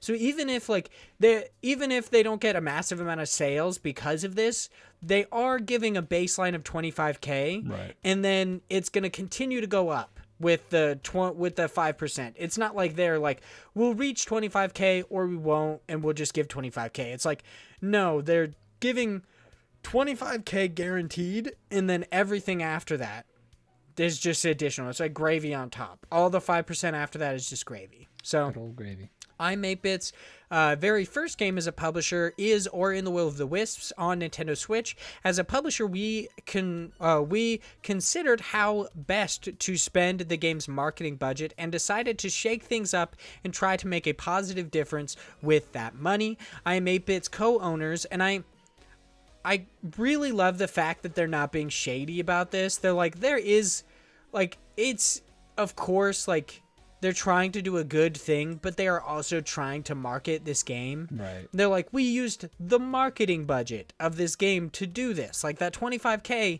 this is all... They're very straightforward about this being a marketing stunt. Yeah, exactly. But they're still trying to do something good. If you're going to do marketing for the game, might as well make it be like, hey, our big thing is that we're giving money away. We're not just putting up a billboard or something. Like... Yeah, it's very similar to like House, kind of like marketing Untitled Goose Game and being like, hey, we're giving a certain amount of the proceeds between now and then to the actual indigenous peoples of Australia because, of course, like I said, white people just fucking stealing land from everybody. It's fucking ridiculous. But yeah, I mean, I just think it's amazing. I'm not going to go too deep into this. I just kind of wanted to talk about that. How awesome it is that kind of like Moon Studios has done something similar to this as well before, I believe, before Ori and the Will of the Wisps actually came out. They have donated in the past to wildlife conservation. We've talked about it on IndiePod before, and many other indie game studios have done so as well. Right. So I just wanted to praise them. It's amazing that they're doing any of it, even if it's a marketing ploy. It's still like, hey, you did a good thing for like, kind of like in some people's eyes, it might be a bad reason to just market their video game and to make money, but still, you did a good thing. Yeah. So I wanted to talk about it. I mean, I don't know that I have too much to say other than what you pointed out and what we kind of talked about already, but I do enjoy the fact that companies are doing this. I hope this becomes more common in this industry, both being indie games and in general just the video game space. I think it kind of is now because we have gotten quite a few of these stories, and I think it makes sense. Obviously I don't want these companies, if they're struggling, to give up money because they need at the end of the day to pay their employees so that they can eat and live a healthy life. But if you have in these cases a budget that perhaps you have money that would have gone to promoting the game in a certain way via a video or via like a billboard or something like that, like be a little creative with it, make a whole type of press announcement that has to do with the fact that you're giving the money away for your budget so that other people who might need that money a little bit more than those individuals can actually get that when they need it. So I think it's really admirable, and I hope to see more of it. That's all I got. Something I did want to ask you. No. Because No. You're gonna get this all weird. It's gonna somehow turn into us being fucked up. Don't do this to me. No, it's really not. This is actually like I'm legitimately curious about this because it's something I just noticed. But we didn't really like. I feel like donating to charities as part of like a marketing ploy to sell your video games hasn't really come up until recently. And I wanted to ask you if you think that this is like kind of a reaction to, if you think about the way that games were marketed before, where it was like Call of Duty was marketed with Megan Fox looking super hot and like a bunch of other random like celebrities being like, anybody can play Call of Duty kind of a thing, like trying to make games both kind of like in a sense sexy and accessible to people. Basically showing that everybody, yeah, exactly, showing that everybody plays video games kind of a thing. Now that the games industry is trying to like become more progressive, right? They try to be the good guys or the good team. Yeah, exactly. Like as it's becoming more progressive, it seems like the marketing campaigns have actually done the exact same thing. And this is what I wanted to ask you is, do you think that like different studios doing these kind of like charity donations as marketing, do you think that this is a reaction to the change in the games industry, or do you think that it was just like, we just thought it would be cool? Yeah, no, I don't think it's the games industry per se. I think it's more of society in general. So like if you think of people looking for a job, right? A lot of people nowadays, especially younger generations, will look at a company more for what they stand for, right? It's less about like what the company does. Obviously there is an emphasis on that, but like when you compare two companies that are in the same industry, they'll take another step at saying, you know, what is your environmental practices? Do you actually recycle? And some people will take that into account and be like, I'm not going to work for that company because they don't, you know, follow the same principles that I do. I want to go and work for a place where I feel like I'm making a difference in the world, or I'm helping to some type of community, whatever that is, right? And I think that because there is that societal change in a lot of ways of trying to be a better person or be a better individual for others, I think that companies, whether it's good on their behalf because they're good, or they're just doing it because they have to keep up with demands of what individuals want, regardless, that's kind of where we're headed to, right? Is that you are supposed to do good so that you can build this persona that your company is on the right side, whatever that means. You know, we're the team that's fighting for, you know, the rainforest in this case, right? Like we're gung-ho about saving the rainforest, so we're the good guys. We're, you know, buy our game and you'll feel good as well because it goes to whatever. And like, and I'm not trying to spin a negative say on that at all. Like I think it's great that they're doing this, but like from a company perspective, I think it makes sense because there's a lot of you know, now say where many people will push for what is the better culture, whether it be because I want to buy a game. Like think about the fact that there's people who boycott things like Cyberpunk because there was crunch. Yeah, like I was going to bring that up. Right, that is, or that people refuse to purchase the new like Hogwarts game, the new Harry Potter game. Yes. They're going to boycott it because of J.K. Rowling. Yeah. Like, yeah, it seems like this is seemingly like in reaction to more well-informed consumers when it comes to like politics and PC culture, which I know that can be construed as like an insult. I don't mean it to. I just mean it literally, like a politically correct culture. So yeah, I definitely think you're making some good points. Yeah, it definitely does seem like a reaction to the landscape of kind of just like everything changing. Yeah, it's the way the world is now, right? And I think we, you know, 20 years from now, I don't think we'll still be doing this podcast. Maybe we will. Who knows? But in 20 years, I don't know. Million episodes. Contract, dude. That's true. But in 20, we'll still be doing this when we're dead. Zombie Josh.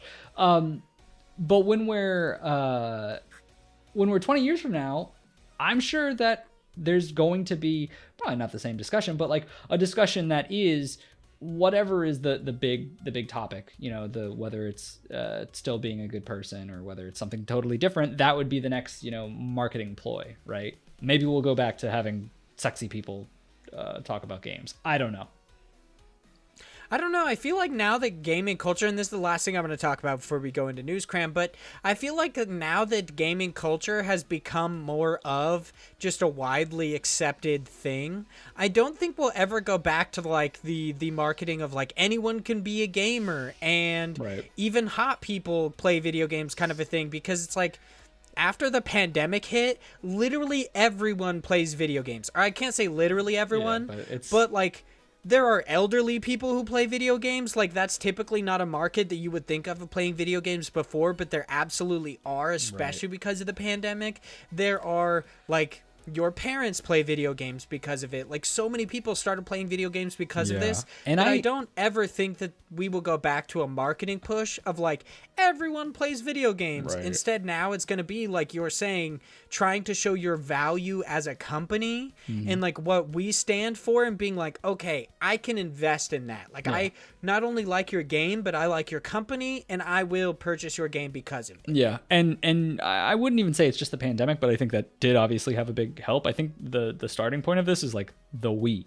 Nintendo Wii was the biggest expansion of people who weren't gamers playing video games, and I think it's slowly trickled after that to being, this is just more common. I think it's also that generations who grew up with video games when video games first started are now getting to the point where they're more adults in the world, and it's becoming the norm. It's not like, you know, everyone who is an adult is like, what's a video game? This is for children anymore. Like, because now those are the adults in a lot of cases. So it's, you know, it's as time goes on, things become more normalized. So, but we'll see. Who knows? Yeah, absolutely. I'm kind of excited to see how the gaming landscape changes. Of course, there's still some really fucked up things, but yeah, I think we're heading in like a more progressive and good direction, and I'm kind of excited for it. I honestly kind of like, this is going to sound bad, but I honestly kind of feel bad for people who are on like, I guess would be like the opposing side of the changes. Right. Because I think the reasoning as to why they are is actually because of like basically being alienated for enjoying video games when they were a kid. And now that it's become more accessible, they're gatekeeping because they're like, nah, you made fun of this. Like, you made fun of me for this when I was a kid, and now I don't want to let you in. It's kind of weird, but I essentially, like, it's not in defense of people, but I do feel bad about it. It's not pity, though. But let's move into news, Cram, because this is a discussion for another day, another podcast maybe, because we don't talk about serious things here. Yeah, poop. Okay. So, it is time for news, Cram. Yeah, I still don't know what I'm going to do for YouTube, but I don't know. The awkwardness of this is good enough of a transition. Yeah. I mean, do you still play it? Do you overlay the thing? Do you overlay the like ding, ding, ding, ding, ding? See, I was going to, but I didn't know what to put, so I don't do it in the video episode. We need to get because I was like, should I do a graphic? Yeah, I didn't know what to do. We should do something where it's like a really shitty graphic. We should ask Zoe if she'll do it for us, but it's like possibly like little like, you know, like gingerbread people versions of like me and you that only have like a still animation of like back and forth. And it just has like really shitty like cram time and maybe like something about IndiePod. Like I think that would be perfect. Ding, ding, ding, ding, yeah, ding. you like sets the tone of the podcast perfectly. So News Cram is our weekly wrap-up segment where we, the hosts of IndiePod and Indie Games podcast, cram you full of all sorts of indie game news. Of course, we do not actually have any quick news stories for you this week, and we don't have any new deals or quick steals. What? Of course, other than yes, we do. See, go to the Epic Games Store. Get Pillars of Eternity and Tyrant for free. Oh yeah, and Tyranny for free. Yeah, Tyranny, Tyrant.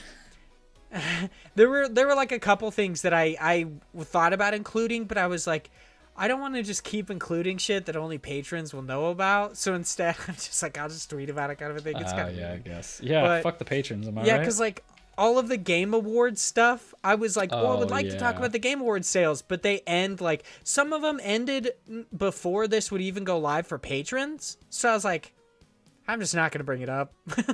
That's why you should join the IndiePod Discord, because in the IndiePod Discord, we have a section for new deals and quick steals. That is where you can see indie game deals or just deals in general.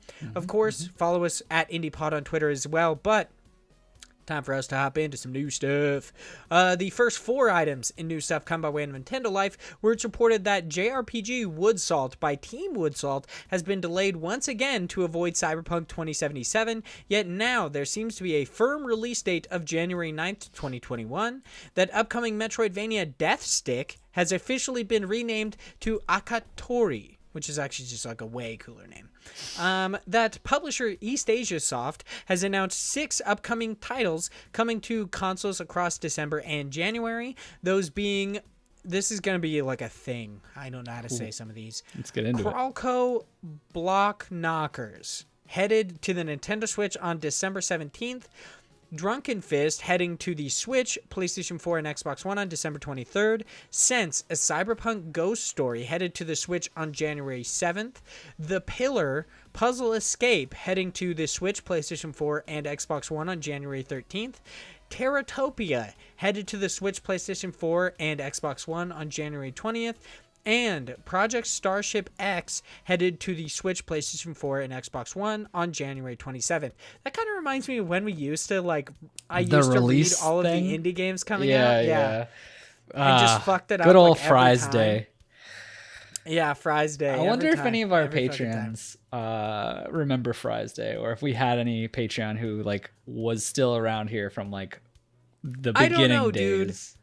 I think Phil in his review or something, like, several times people have brought up the whole, like, the great indie game ski rim thing, and that was like episode 10. So they have to know about the Fry's Day thing. Yeah, that was one of my favorite things about that. Otherwise, you were just naming a bunch of things, but I had like a Fry's Day counter. I'm just like, is he gonna screw up? Yeah, is I'm gonna fuck up again? He did it. And lastly, that action platformer Hyper Light Drifter Special Edition by Heart Machine is getting yet another physical release, which includes a 2-disc original soundtrack, companion keychain, a lenticular Rosetta card, and much more. Yet, there are only 5,000 available for purchase, so you better act fast. This is over on, I believe, Abbey Light, their publisher's website, so head over there. No, I'm not going to get it. I have enough. Not a true fan. Physical copies. Yeah. Well, this is on the Nintendo Switch. I own the game on Nintendo Switch, and it doesn't even come with a figure. Like, I'll be honest, I thought about it. But one, it's in Europe, so I would have to, like, pay additional shipping to get it here. 2, it, like, I don't care that much about the lenticular Rosetta card. The keychain is cool, but I don't really put anything on my keys anyway. It's like, if this had a plush or like a Beetle Boy statue, which I'm still thinking about the Rivals of Ether thing, I might be into it, honestly. I might buy it again. I own Hyper Light Drifter on PC, PlayStation 4, Nintendo Switch, another copy, actually 2 copies on PlayStation 4, one from Fangamer and one that was like an exclusive cover art that was only released in Japan. And I have that. So I have like 5 copies of Hyper Light Drifter. So, yeah, it's a thing. I also own like fucking Hollow Knight on every platform, so it's a thing. It happened. I don't really collect games anymore. It doesn't fulfill me like it did before now that I'm on PC. Yep. So, there you go. There you go. Now over to Polygon, where it's reported that Swedish Chef is now a playable character in Overcooked All You Can Eat, but it's only available for a limited time, so download this free DLC while you still can. Hot damn. Of course, if you're a fan of Overcooked and the Muppets, I am not of either, so there you go. I like the Muppets. And that, no, dude, you were in the bathroom when I said this on the stream. I was like, stop with the fucking Muppets, dude. Oh my god, you are such annoying. A friggin' Scrooge. You hate everything. I fucking hate the Muppets, everything dude. Wholesome. You're just like, ugh. I feel like it's because I was like left alone too much as a child. I feel like I just didn't get to have these childhood experiences that everyone else did. That's why you're trying to kiss everybody now. You're trying to gain that affection back. Yeah, probably. I'm trying to like return to childhood in some way. But yeah, no, I just fuck the Muppets, dude. They're so annoying. Especially the ones that just have weird ass voices like Beaker and shit. Like 2019 Game Awards, I was like, stop with the Muppets. I'm done.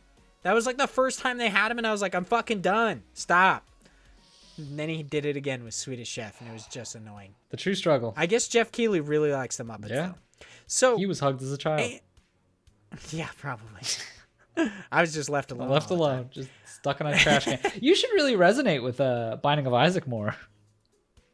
Yeah, I mean, my parents didn't try to kill me well, or anything. Like, I was just left alone a lot. I resonate with games that are about, like, that's why I think I like No Man's Sky so much, is because, like, originally when it came out, it was just about loneliness. And I was like, I fucking get it, dude.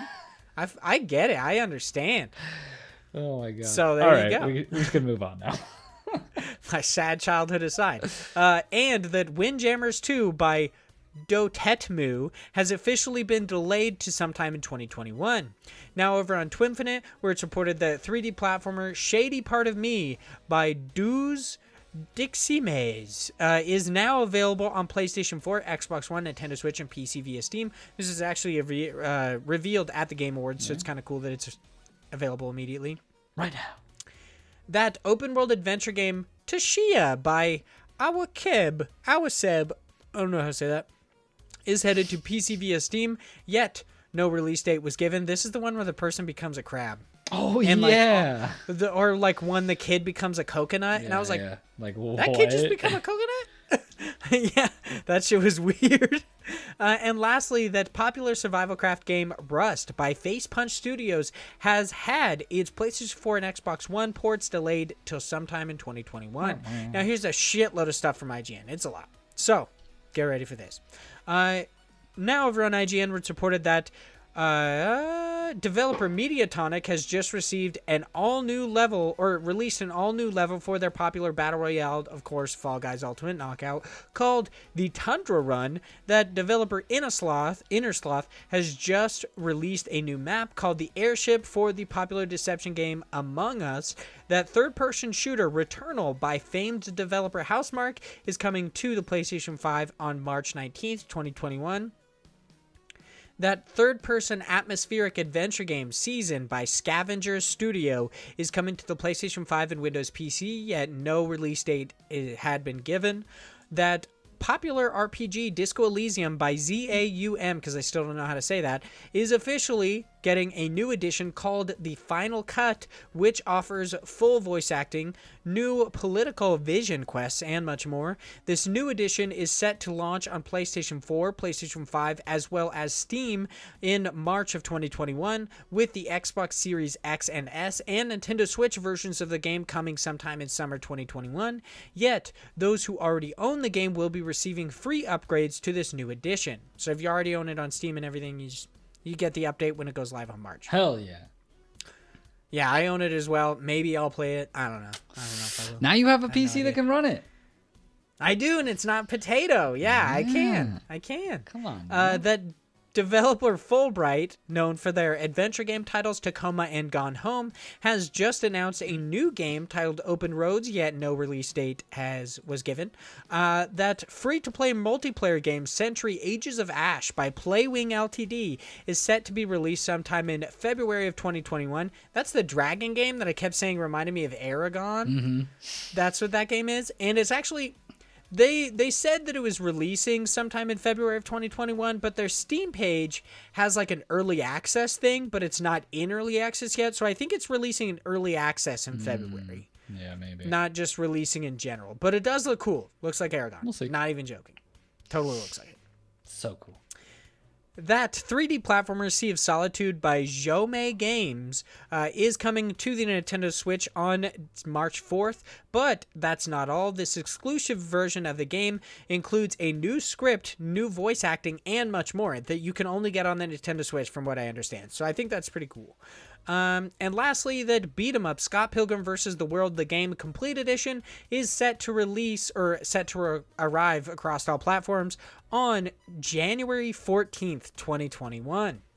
And to round out the group over on GameSpot, it is reported that 2D action platformer Super Meat Boy Forever by Team Meat is headed to the Epic Games Store on December 23rd. Great. Just what I wanted. You gonna request a code? I did request the code. I was like, please give me a code so I don't have to buy this shit, because I don't I have a pact. But I mean, If they don't send us a code, will you buy it? Or will you just wait for it to come to Steam? Because it does have a Steam page. It says in 2021. Right. Is eventually going to come to Steam. yeah. But now that it's been delayed, it'll probably actually be 2022, maybe. I don't know if Maybe. I don't know if it'll still keep that 2021 date. But it's coming to Switch, right? Maybe. I don't know. think I it's- really wanted to just come out on the I think it's coming to Store so you Switch. have to buy I it. think so. I think so. It might be. So Yeah. So if in the far off future, I mean, if it doesn't come to any other platform, will you purchase it on the Epic Game Store if we don't get a code? no, Damn it! no. Damn it! I was really thinking that was gonna get. That's not the one. Uh, I will wait. And lastly, the strategy game Loop Hero by 4 Quarters is headed to PC via Steam sometime in 2021. That's that like weird Devolver Digital Game of the Year thing that they did. Yeah, I love Devolver. They're so weird. I dude. still don't know what that fucking game is though. I don't like care. I looked at the trailer again and I was like, what is this? So whatever, it's a strategy game. It looks kind of cool. Now, to get back to the developers that made everything in this show possible, we are going to head over to Kickstarter and, of course, our next to last segment, God Bless the Crowd. This is where the biggest survivors, Josh Boys, hops into all sorts of crowdfunding sites, find something cool for us to talk about. We do just so. Whew, take a break. Take a breath. Yeah, dude. Jeez. Like the veins in my head Going- popping out, trying to get through that. Gonna without taking a breath. explode. Yeah, definitely. So this week over on Kickstarter, we're talking about Hell Architect. Build and manage your own hell. Hell Architect, the game where you create and manage your own hell. Join Lucifer Corporation and be the first hell manager. They originally were looking for $7,829. As of the time of recording this episode, they have $14,628, clear past their goal, with 676 backers and 14 days left to go. This is developed by Playway, and they of course have they said they've developed other stuff like I think it's like Autopsy Simulator and Taxi Simulator. Yeah. Were the games that they shouted out. That was kind of interesting. I love the trailer that they did. Their trailer is super good. It's pretty good. Like, it's not about the game, it's about the Kickstarter, and I thought that was really cool, and just about them as developers. So, Josh, tell me about Hell Architect. What do you think? So, Hell Architect is, let me just read the description first and then we'll go into it. So in Hell Architect, you're playing as, and they try to be witty, you guessed it, an architect of hell. Your task here is to develop a new prison for lost souls under the watchful eye of Lilith from HR and Frank, our hell managers.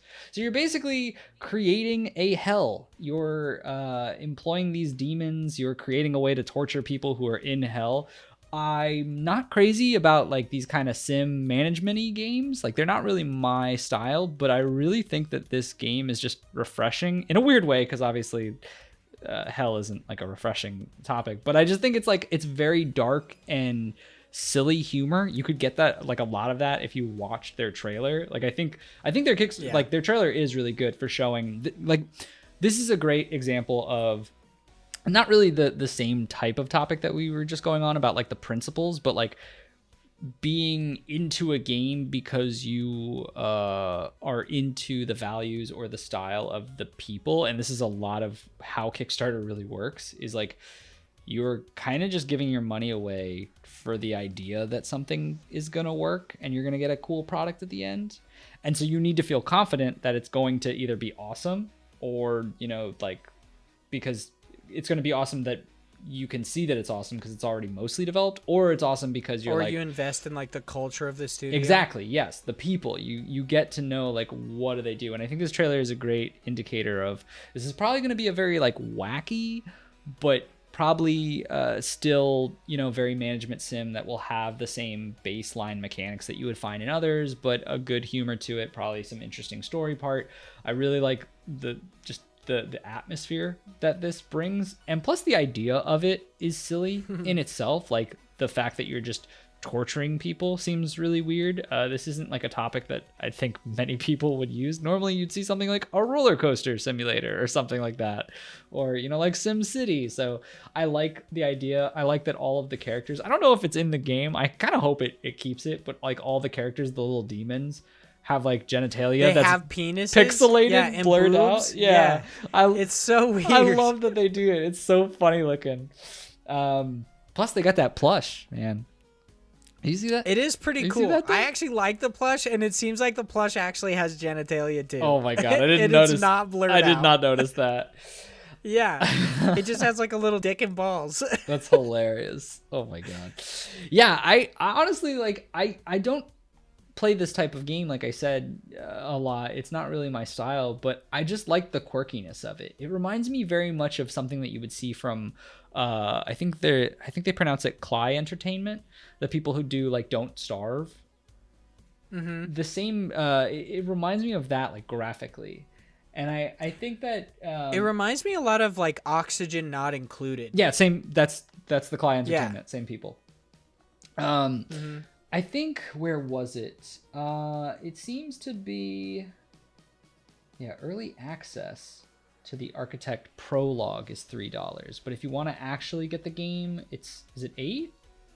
No, it's just let me see. Early birds. Is that the actual game? I'm looking at how much you have to actually pay to get the base game. It's 10. Is it 10? It says game key at $10. Yeah. Mm-hmm. Okay. I think so. Let me see. Yeah, because that's the only one that includes like the game key is one of the thing. Yeah. Okay, perfect. Which isn't a crazy amount. It's 12 Canadian dollars, 10 US dollars. I don't know. I think it looks pretty good. I don't have too much more to say as far as like story goes or like how crazy it'll get, but it looks fun and it looks quirky. Yeah, 100%. I agree. I love the weird like torture techniques that you're supposed to subject people to, like this gigantic drill that just drills their face. It looks like dentistry, but it's just a gigantic drill. And obviously they're doing something weird with poop. They seem to be collecting it for some odd reason. I feel like it's going to be fucked up. Like, this game looks really interesting. I'm also on the page that's like, I don't play this kind of game. Mm-hmm. I'm not big into like management stuff, but there are people who are really into it. Like my nephew specifically really loves management sims. He's actually a big fan of like Sims, or not Sims, like Civ. Oh yeah, Civilization, yeah. Mm-hmm. And like Crusader Kings and stuff. And like Humankind, that one that we were talking about from the Game Awards. Like he would be a big fan of that, and I think he would like this because he really enjoyed Oxygen Not Included. The thing I find most funny is that they have like the multiple sinners, and initially, like if you don't notice it, they have like originally it's like I think it's Fidel Castro, Joseph Stalin, and Hitler. But then as one of their additional Kickstarter goals, they got new sinners. One of them is it's Hitler, which of course Hitler makes total sense. The other one that might be Stalin, but there's Donald Trump. That looks like Trump.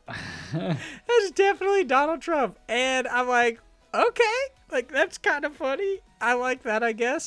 So I enjoy the game. I'm like, it's not something that I would back just because I don't play these kinds of games. I don't play management sims really. Like honestly, I'm borderline stretching the kind of games I play by playing Spiritfarer. So it's interesting. I also love that Errol just thinks I don't understand what the game is about, and I was like, he's like, you're not playing it right. And both of us were like, how do you not play this game right? Yeah. It's basically just a big Tamagotchi. Like it's interesting. So yeah, maybe I just don't like chill games, but yeah, this game is so weird. I think it's really, really cool. I would never play it, but if you like management sims, if you like weird, quirky nature, and kind of like dark humor, check this out. I love that all of the little characters are like Adam and Eve, and they just have leaves covering up their genitalia. I think that's kind of cute. I think it's funny. So yeah. Plus check it out they if do you're have a fan of these. They do have a demo on Steam too. So if you want to check that out, I would recommend it. And then if you like it, either wishlist them or send them some money. Why not? Yeah, absolutely. But I think that pretty much covers Hell Architect. By the way, big demon boobies. Hell yeah. Hell yeah. So, speaking of boobies, our first audience question, because we got to hop into audience questions. Let's do it. And naturally, Phil has to go first. So, Philip Renshaw from Australia, the Wombat from Australia, the king of Australia themselves, writes in and says, imagine you had infinite money and no responsibilities that you don't want to have. Like, you can have some responsibility if you want it. Right. What does your ideal life look at? Is just sitting on the couch wanting big ass anime titties all day, or are you living in a giant mansion being waited on hand and foot? Are you making podcasts? What does your ideal life look like? What does your ideal life look like, Josh? Honestly, if I had a ton of money, I think my life would look pretty similar. Like, I don't think... Yeah, me too. I'm not the type of person who really needs a lot. I need it to feel secure, because financially, that's a big, like... One of my negative traits is that I'm constantly worried about I don't have enough money and I'm going to live on the streets or I'm going to die or whatever. I don't know. I hate money. Same. Because I just want to be content Yes. in my financial means. I don't want to go, I don't want to own a boat. I don't want to have a mansion. I'm pretty comfortable with the house that I just got. Like, I don't need, I would say that I'm pretty content with a lot of the things that I have now. I would just like to feel content where it's like, if I had a kid, would I fucking panic because the kid's going to take all my money, kind of a thing. And I don't mean like he's going to steal. He's going to take all my I don't mean he's going to steal my money, but like they cost a lot. Yeah. But, I think it would be pretty much the same. I think it would be a lot more free time, though. Like, I probably wouldn't keep working, or at least I wouldn't do it full time. I think that for me personally, like I would do work part-time so that it's something that I can do on the side, because I would still want to feel comfortable, because I struggle with the idea of productivity is, equals self-worth for myself in a lot of cases. And I know a lot of people say that you shouldn't do that, but that's just the way my brain is registered. So I think I would struggle with changing that too much. Or I would possibly change something, like I would probably go like fully into indie pod. Like, I would do video game reviews, I would do like videos, I would do a bunch of stuff, because I have the know-how and the ability to do it. I'm just constantly busy with shit, so I just don't have the time. Yeah, so time is the world's only true currency, let's be honest. Yeah, so I think, like, honestly, I don't think a lot would be changed. Like, I think I would still be doing this. I would just be doing more of it, really, is the thing.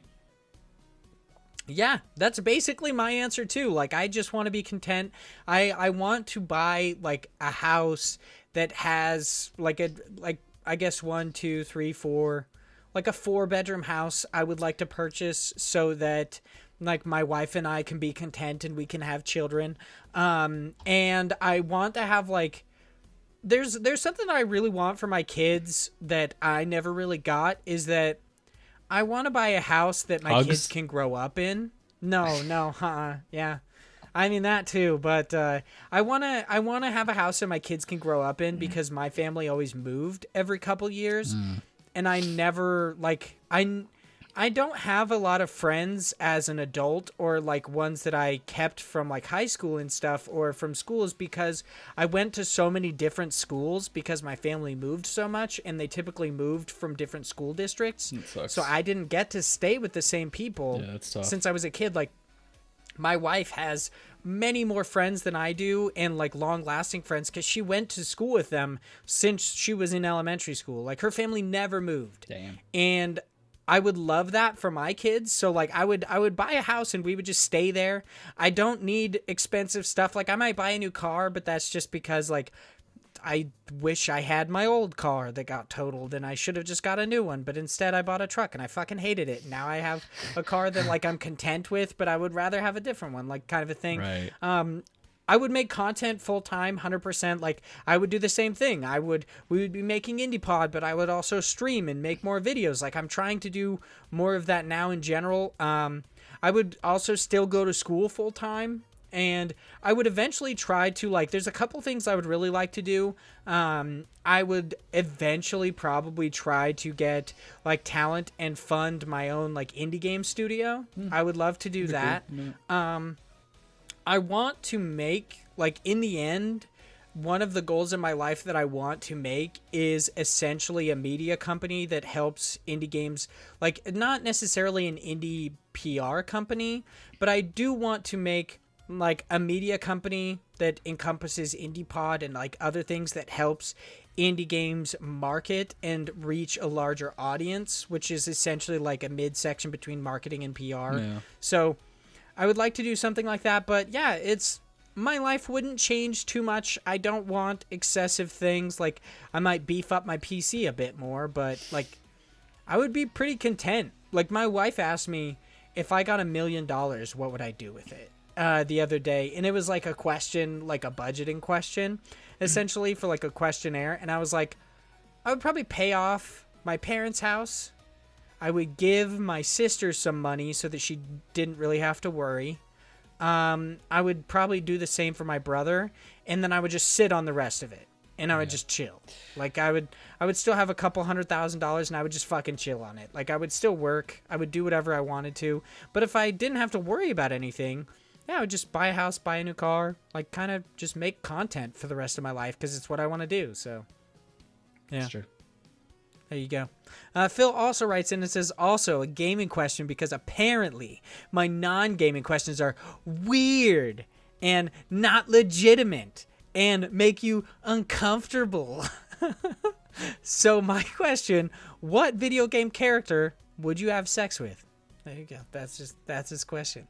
Keep up the great work, boys. So, Josh, who you bedding? Who you taking to the mat? Tifa. Who you clapping cheeks? Tifa. Tifa? 100%. Okay. 100%. She is. Tifa before or after the bra. You know what I mean? Like before or after she was busty. You know? I'll take her anyway. Still the weirdest fucking like gaming controversy. The fucking bra thing.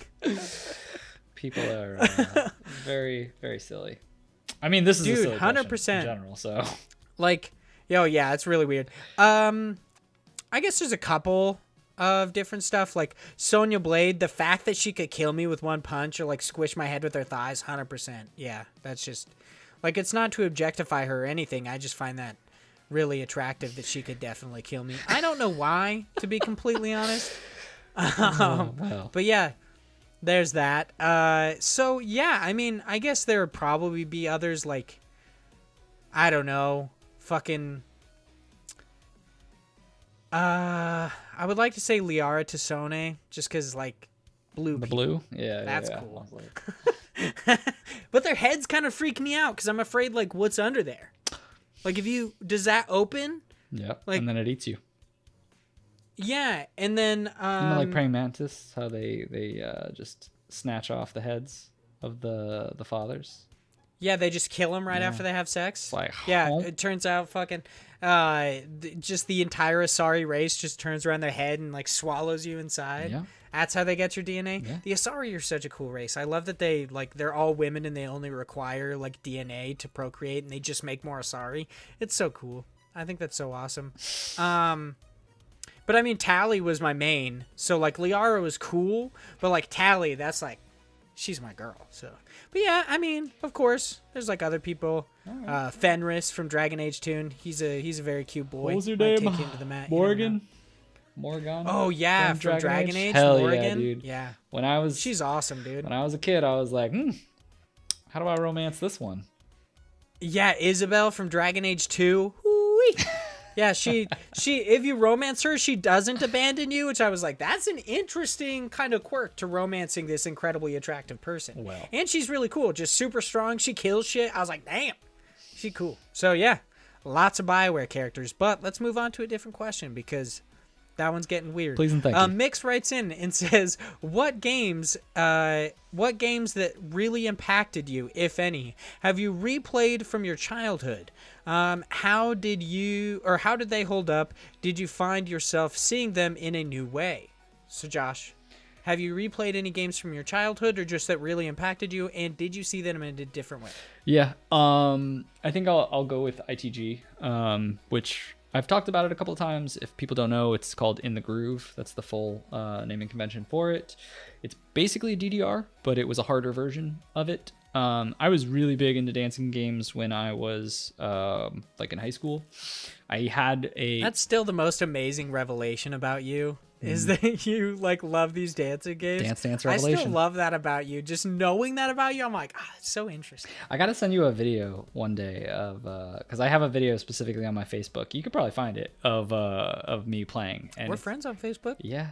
I can find you. Yeah, it's there. It only took you like 4 months to accept my friend request, but we're friends on Facebook. I'm so rarely on social media in general. Me too. I push myself so hard to like post on Twitter every once in a while, and it's usually something fucking dumb like I don't know. I can't even think of it, but like I'm so bad at social. I got drunk in a video game and I played games with my friends, and I was like, I thought you really got drunk, but you didn't. It was just in a video game. But like I'm so bad with my social media presence. But anyway, yeah, ITG, basically a Dance Dance Revolution type game.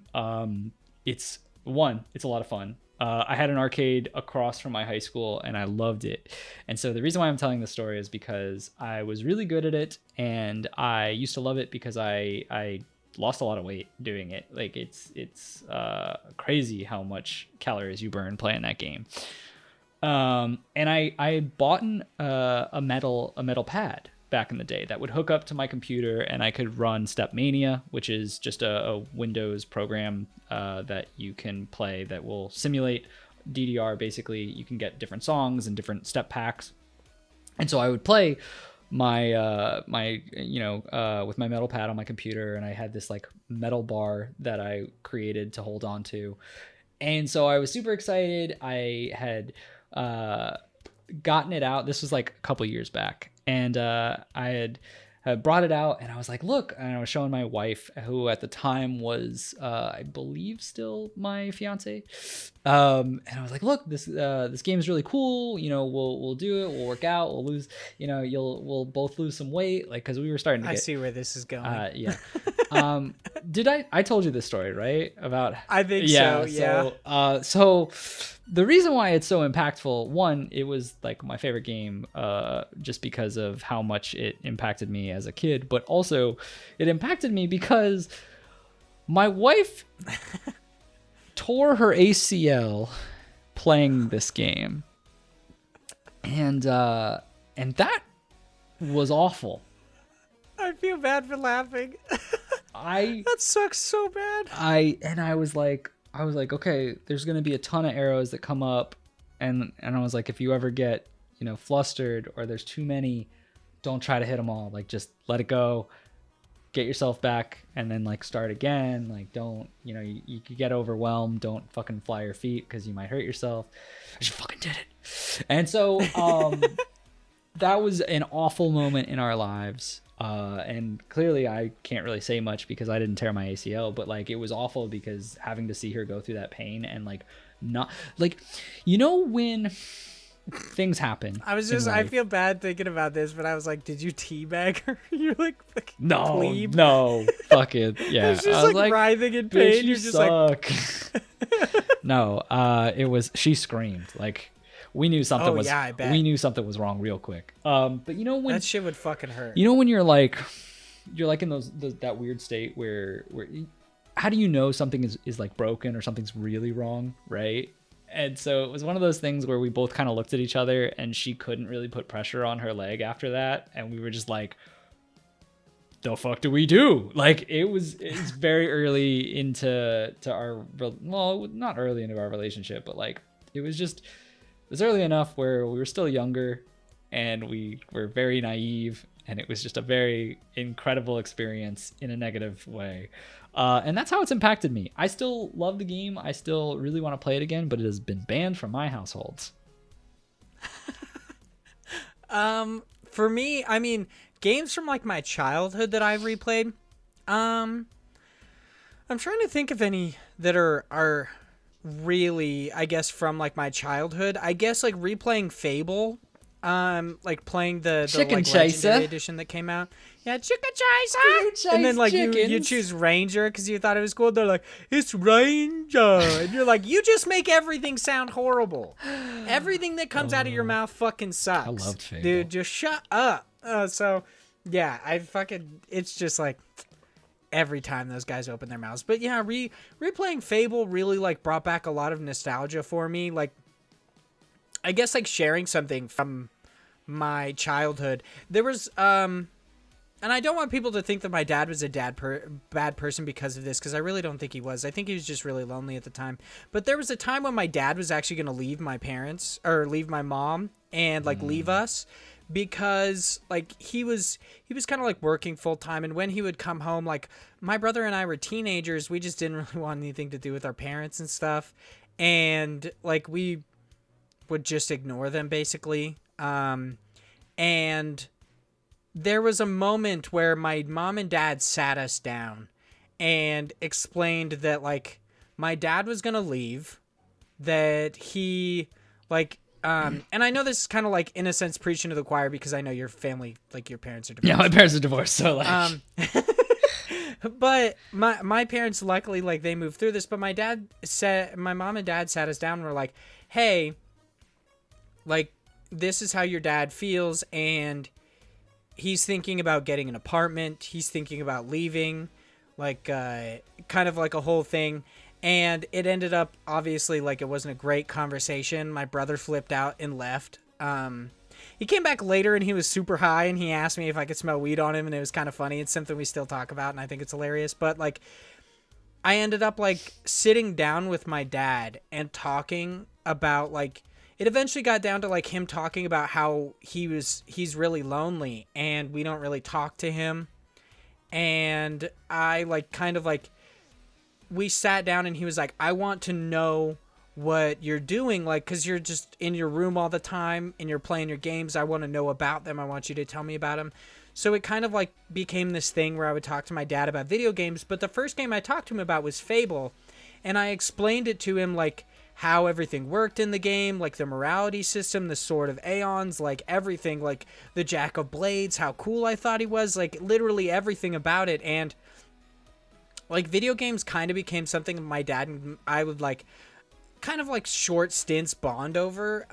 So like for Thanksgiving, like a couple years later when I had the Xbox 360, we got Tekken and like played together, and we were like, okay, we have to do chores, so if I beat you in Tekken, like I'll do these chores, kind of a thing. So like playing Fable later on kind of brought back some of those memories of like me bonding with my dad over it. And I really enjoy that. Plus just like the nostalgia of playing Fable was awesome.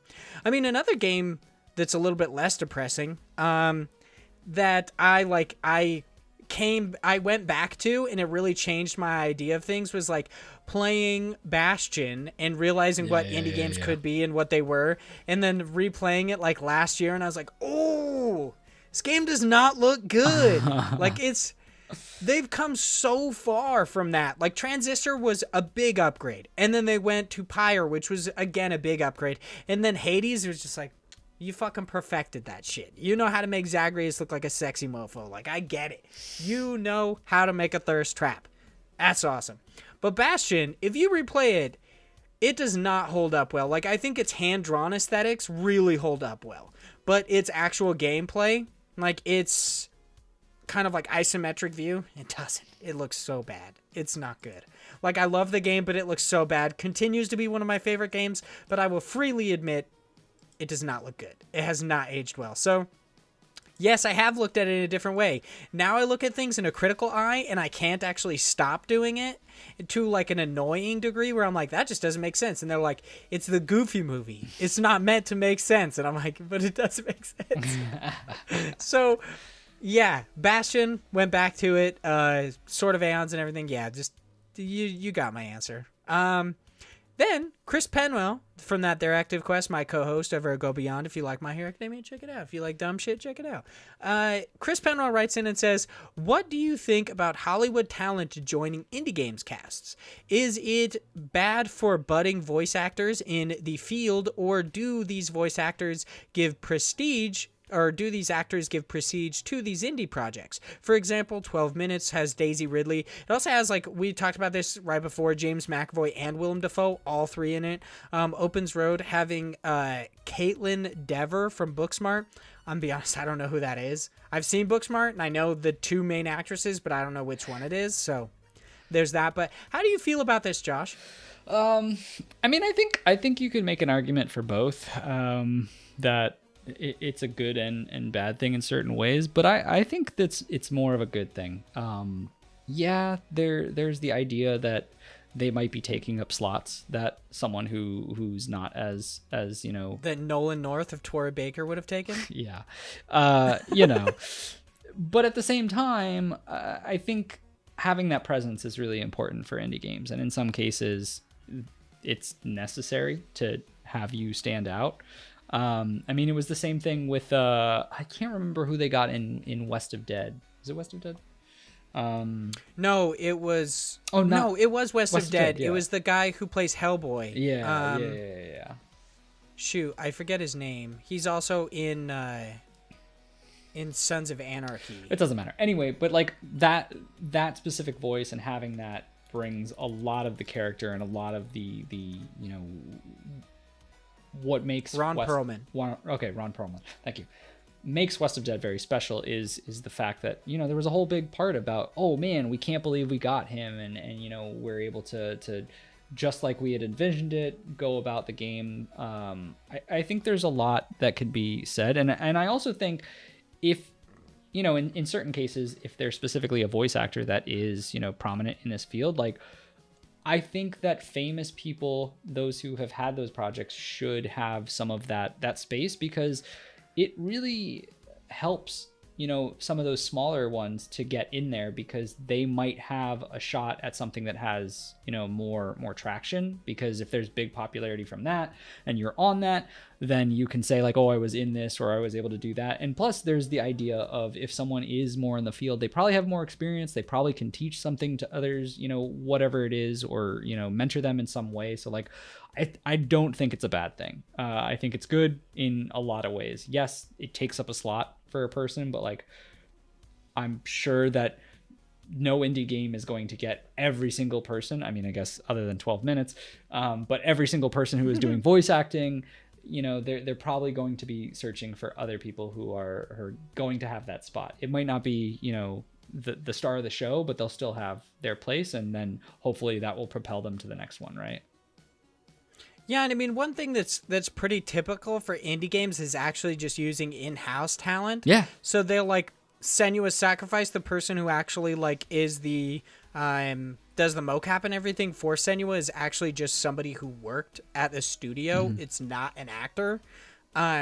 So like typically it seems like for indie games, they often enough, they can't like pay for high-end talent. So instead they do the mocap and everything themselves. Right. So I think having big talent really like, I don't think it hurts like budding voice actors, because let's be honest, they don't really like, if there's one way to cut a budget for an indie game, and like sometimes it has to happen, like it's just not paying voice actors. Basically, it's just doing it on your own, or not having voice acting in general. So I think this can really like only help for the most part by bringing more like attention to indie games, because I imagine like there are going to be people who play 12 minutes and Open Roads because of these actors. Mm-hmm. Like they know nothing about the game themselves. There are probably people who played West of Dead because of Ron Perlman, which I feel like, yeah, his voice definitely does lend to the character and world of that, of that game. So yeah, I definitely think it mostly just helps. And like I said, it's a joke, but it's real. Fucking Troy Baker and Nolan North are in literally everything. They basically use this same pool of like, I swear to God, like 6 voice actors for everything. So it's like, the pool is already pretty small. Yeah. And it's the same couple people, so it can't exactly hurt for the most part. Yeah. But like, I think you brought up a good point, is like, even if that was the way of some indie developers, there's not going to be a lot, because let's be honest, indie developers don't have just, tons of cash to throw around. Like they're still going to be looking for someone who is a cheaper price and could be that next upcoming star. Yeah, definitely. I always try to like retweet the people who are trying to find like indie game like voice acting and stuff, or they just want to be like in stuff and they're like, here's my reel. I always try to make sure I retweet that on the IndiePod stuff, because I'm like, it would be cool if an indie dev ended up finding like a talent because I retweeted it. Right. I think that would be really cool, because surprisingly there are a lot of indie devs who listen to this podcast and actually kind of follow it. So I don't know what you're talking about. No one listens to us. Remarkable. No one listens to us. So Chase Hopkins, my friend, of course, writes in, and a patron, by the way. Just have to throw that in there. He writes in and says, why do games feel the need to add the follow this person and talk type of interactions? They're frustrating and a snooze. It's honestly just it's an exposition dump. It's a way to dump exposition while also like working as a transition to another area. Yeah. So they're like, we're trying to lead you into gameplay, but we also need to get as much exposition as possible to like kind of lead you into this. So that's why they do it. It's annoying as shit, but in a sense it is necessary. It is stupid though. It's pretty fucking dumb. Also, he tweeted the other day and it was really funny. He was like, Cyberpunk's running just fine on my $2,000 PC. I don't know what all the fuss is about. Good tweet. Yeah, that was great. I was like, you fucking got me with that one. That was good. And he also writes in and says, also, how about that Vin Diesel Arc 2 trailer? That shit was crazy, get out of here, dude. Man. I don't need Vin Diesel in my games. No, thank you. I'm gonna play Arc 2. I like survival craft games. If I don't play as Vin Diesel, I do not want to play as Vin Diesel. The character like models were stupid enough in the first one. Not saying the Vin Diesel looks stupid, but I don't want to play as bald, like generic bald guy 2. Like that's basically what Vin Diesel is. Generic bald guy 2. Now that's a game I would play. I don't need to be Xander Cage in my fucking Arc playthrough. Like just no. No thanks. But it does make me really interested to see what Arc is actually going to be. Like maybe it'll really have like a main story. There is kind of like lore to Arc, but it doesn't have like a main story for the most part. So I think it'd be cool to see what Arc 2 has. I really wanted to like and play Atlas, but apparently it is not good. So now moving on to Will C's question. You're just not going to play. You're like, nah, not at all. Will C writes in and says, is it just me, or do you guys also find it cringy when game trailers have shitty mainstream rock music? That's another question. All right. Shitty mainstream rock music. Like how there was seriously like 10 different trailers that used the Imagine Dragons Radioactive song. Yeah. Like, and you're just like, bruh, stop with this fucking song. I mean, what is your definition of mainstream shitty rock? I don't know. Like I'm not really an out of the box kind of a person. Like Will C is very much one, and it is very interesting. I like his viewpoints a lot. Will C has no interest in posers. Yeah, join the Discord so you can understand what we're talking about. The IndiePod Discord. Head to our pinned tweet. It's in there. But I don't find it annoying and cringy unless it happens egregiously, like the Radioactive thing where I was like, stop with this fucking song. It's been in like 5 different trailers. I'm sick of it. It's not even like at this point, like maybe it was a good song the first time. Now it's just, I'm done. Okay, so mainstream shitty rock is okay as long as only one game does it. Yes. Okay, all right. Got that. Or unless you work at GameStop and have to listen to the fucking Five Finger Death Punch cover of whatever that song was. I think it was like Dust in the Wind or whatever that they did for Gears 4. And it made me want to just stab myself with an ice pick. I was fucking done. It was so annoying. Yeah. I mean, working retail anywhere with the same track going over and over would be a little upsetting. Yeah, people think that's why I hate Christmas music. Nah, I just think it's bullshit. I just think it sucks. Like, we never had Christmas music when I worked at GameStop. Get the fuck out of here, Scrooge! So what do you think, Josh? Shitty music and trailer. I mean, I don't care too much. I mean, I think it's annoying in some regards, but, like, once again, show me the money. I don't care what that music is. If that game looks good, I'll play it. That's fair. The game looks shit and it's got a really cool, music behind it. I probably won't play it either. So I don't really care too much. I mean, I do kind of enjoy like hearing a song that I never hear anybody talk about in a trailer. Like I'm like, oh, that's pretty cool. Like this is a great song. Like that's awesome. Or like it's a way to discover like songs that you never really knew anything about. Yeah. I mean, like, I think that's pretty cool. I would rather have it be like original soundtrack stuff that's specific to the game as opposed to anything else. Like I'd rather know what the game is going to be like, because if you have shitty mainstream rock playing over the song, like I'm never going to hear that in the game anyway. Like I'm not going to associate with it, so like why are you doing it now? But Yeah, it's just meant to get you hyped. Yeah, exactly. Yeah. So Will C hyped. also says, speaking of shitty, have you ever had to shit so bad in public but didn't have access to a bathroom? How creative did you get? I've never had this, which, I mean, I've had certain cases where I was like, oh, but I've always, made it. It was just, it's always after spicy food too. 'Cause spicy food, man, whew, it always makes my tummy just go like, well, it's time to poop. You're like, really? But the only, like, the closest thing I can get to is like, I've had a lot of very awful, like, I gotta pee moments. I've never had that. What? Yeah, I've never had to worry about like peeing before. Oh, wow. But here's the thing. I'm gonna get ready, Will C, because you're about to get Okay, here we go. You're an amateur, dude. If you go out into public and don't know where the closest toilet is that you can use, you are an amateur. I have never had to get creative because every time before I go anywhere, I try to take a poop. I'm literally not even joking. I'll ask my wife, I'm like, hey, you hungry? And she's like, yeah. And I'm like, hey, I'm going to go try to take a dump. And she's like, why? Like, you literally just went poop. And I was like, you never know. You just never know. Like, we could be 2 seconds out of the parking lot, whatever, and I'll have to take a poop. I don't fuck with that. Like, I don't mess around with those situations. So, in the second that I feel a little rumbly in the tummy, I just go to the bathroom. I don't care if I sit there and fart into the toilet for 30 minutes. At the very least, You should go see the doctor if that's the case. Yeah, I just might not poop my pants. So I'm telling you right now, amateur move, bro.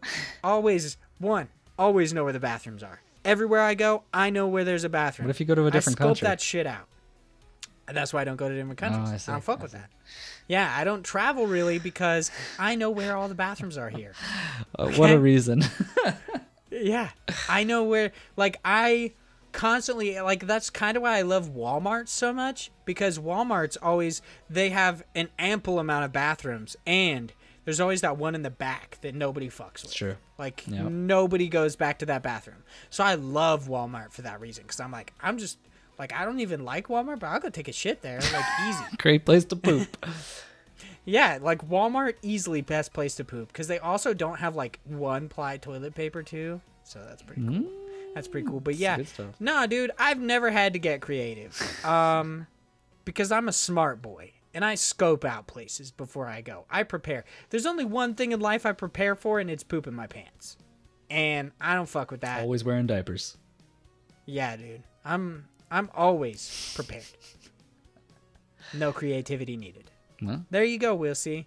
I can't wait to hear yours. Post it in the Discord. I want to know how creative you have gotten, because I've never had to. Never in my life. I'm always prepared. I like the idea of the word creative for pooping somewhere that's not a toilet. Like, yeah, you have to assume he's like, I grabbed like one of those popcorn buckets that you could pop in the microwave and I pooped in it in a grocery store or something. Like, I mean, I'm pretty sure you should just go to the bathroom then that's in the grocery store, but I guess, yeah, why not? Yeah, people always used to come into my GameStop and be like, do you have a bathroom? And I was like, no, but the place right around the corner does. Like, it's literally like a 5-second walk. And they always like looked at me like I just doomed them to poop in their pants. Why would you do this to me? Just let me poop yeah, in they're your like, restroom. Yeah, they're like, I'm about to explode. And I'm like, it's a 5-second walk, dude. At least you give them that option. That shit is rough when you're like, I used to travel to a bunch of different places before, the world ended. And one of them I would go to a lot is New York. And New York is very particular about not letting people like pee and go to the restroom in their bathrooms unless you buy something. And so it's always one of those things where we would go from place to place and be like, can I use your restroom? Can I use your restroom? Can you use your restroom? And like, I can give them $1 or something for the drink or whatever, but I'm like, it's the principle, man. Like, everywhere else I go, I should just be able to pee. Like, I don't want to pee on the streets. Like, let me pee in your bathroom. And so finally I broke down and I bought a cup of coffee at a Starbucks and I was like, all right, good. I'm gonna go find a bathroom. And I walked over, didn't have a fucking bathroom. And I was like, I bought this goddamn coffee for nothing. How creative did you get, though? I pissed in the worker's face. Like, I downed the coffee, I peed in, and I threw it at him and just ran. Good times. Well, there you go. That is the end of this episode. Thank you so much for writing in your questions. You're all amazing. Of course, please follow us at IndiePod if you would like to chat with us outside the show. You could send us your questions as well. You can send them to the indieincursion@gmail.com. Email, you could do that. You could do all sorts of stuff. You just post it on the tweet. You become a patron. We have it there. Join our Discord. We have a section for listener questions there. Just easy enough. You can send them in basically anywhere. Chat with us there. Of course, follow the Indie Pod for deals that we don't get to talk about on the show, for just random notifications about indie games, anything like that. Follow us at IndiePod for that. You can follow me specifically at Hyde Legion, HYDELEGION, for just all the dumb bullshit that I do in everyday life. You can follow Josh at _George90 for all the positive things he puts out into the world. And you can follow his Twitch stream, _Jorsh. Correct. I very much enjoyed doing the Game Awards reacts with you. I thought that was a lot of fun, even though we just like randomly put it together at the last minute, and I was that was crunch. Just like a Discord box with like a little lower third. That was pretty fun. Yeah, I was like, if we ever do this again, I'll go in there and update the graphic to like flip it so it's the other way, and then change it and update yours and just not make it mine. But I was like, I thought about it 30 minutes before the Game Awards happened, and I was like, wait, am I hosting this? Am I doing it? And I was like, fuck, I have nothing ready for this. Yeah, because we just threw it together. So, yeah, there you go. Still a fun Maybe time. eventually we'll do some, like, IndiePod streams or something on an actual IndiePod channel. I'm going to try to, like, actually start streaming, but I don't know exactly what I'm going to do. So, I don't know. We'll figure shit out. But, of course, the housekeeping we got to go through at the end of the episode. Once again, the Maria... that developer interview. El Hijo, or El Hijo, a Wild West tale. Close enough, I guess. They're like, I hate you. I know. Why'd you let him read it? Yeah. That developer interview goes live the day after for patrons and 2 days before for plebes. We've got the IndiePod store. Please purchase our t-shirts and our stickers just for fun. Just to show people you're a fan of IndiePod, to get that little IndiePod flair, to let everybody know, like this. People know I like Metabots. Wow. This is a Metabot. So cool. Yeah. It's Metabee. This Roku show on the other side. Please go and subscribe to our YouTube channel for video episodes and like impressions videos, reviews, all sorts of stuff when we eventually have time to do so. Leave us reviews on all sorts of not crowdfunding sites. I mean, I guess you could. Platforms. I don't know what that would mean, but... Specifically iTunes, because that will help us out. And thank you so much to all of our patrons. We'll see Mix Mitosis, a.k.a. Mix, Zach Durham, Chase Hopkins, Philip Renshaw, the Wombat from Canada. Not Canada, the Wombat from Australia, the King of Australia himself. Chris Penwell, Josh Nichols, and Sam Fillion. That one's from Canada. Yes. That guy's from Canada. He's a big fan of Canada. Well, we don't know that, but... Yeah, that's a good point. I don't know if he likes living there. He might just be locked in. Because of the Rona. Aren't we all? So, nobody knows. That's the end of this episode. Thanks, everyone, so much for listening, and we will talk to you next week. Bye, y'all.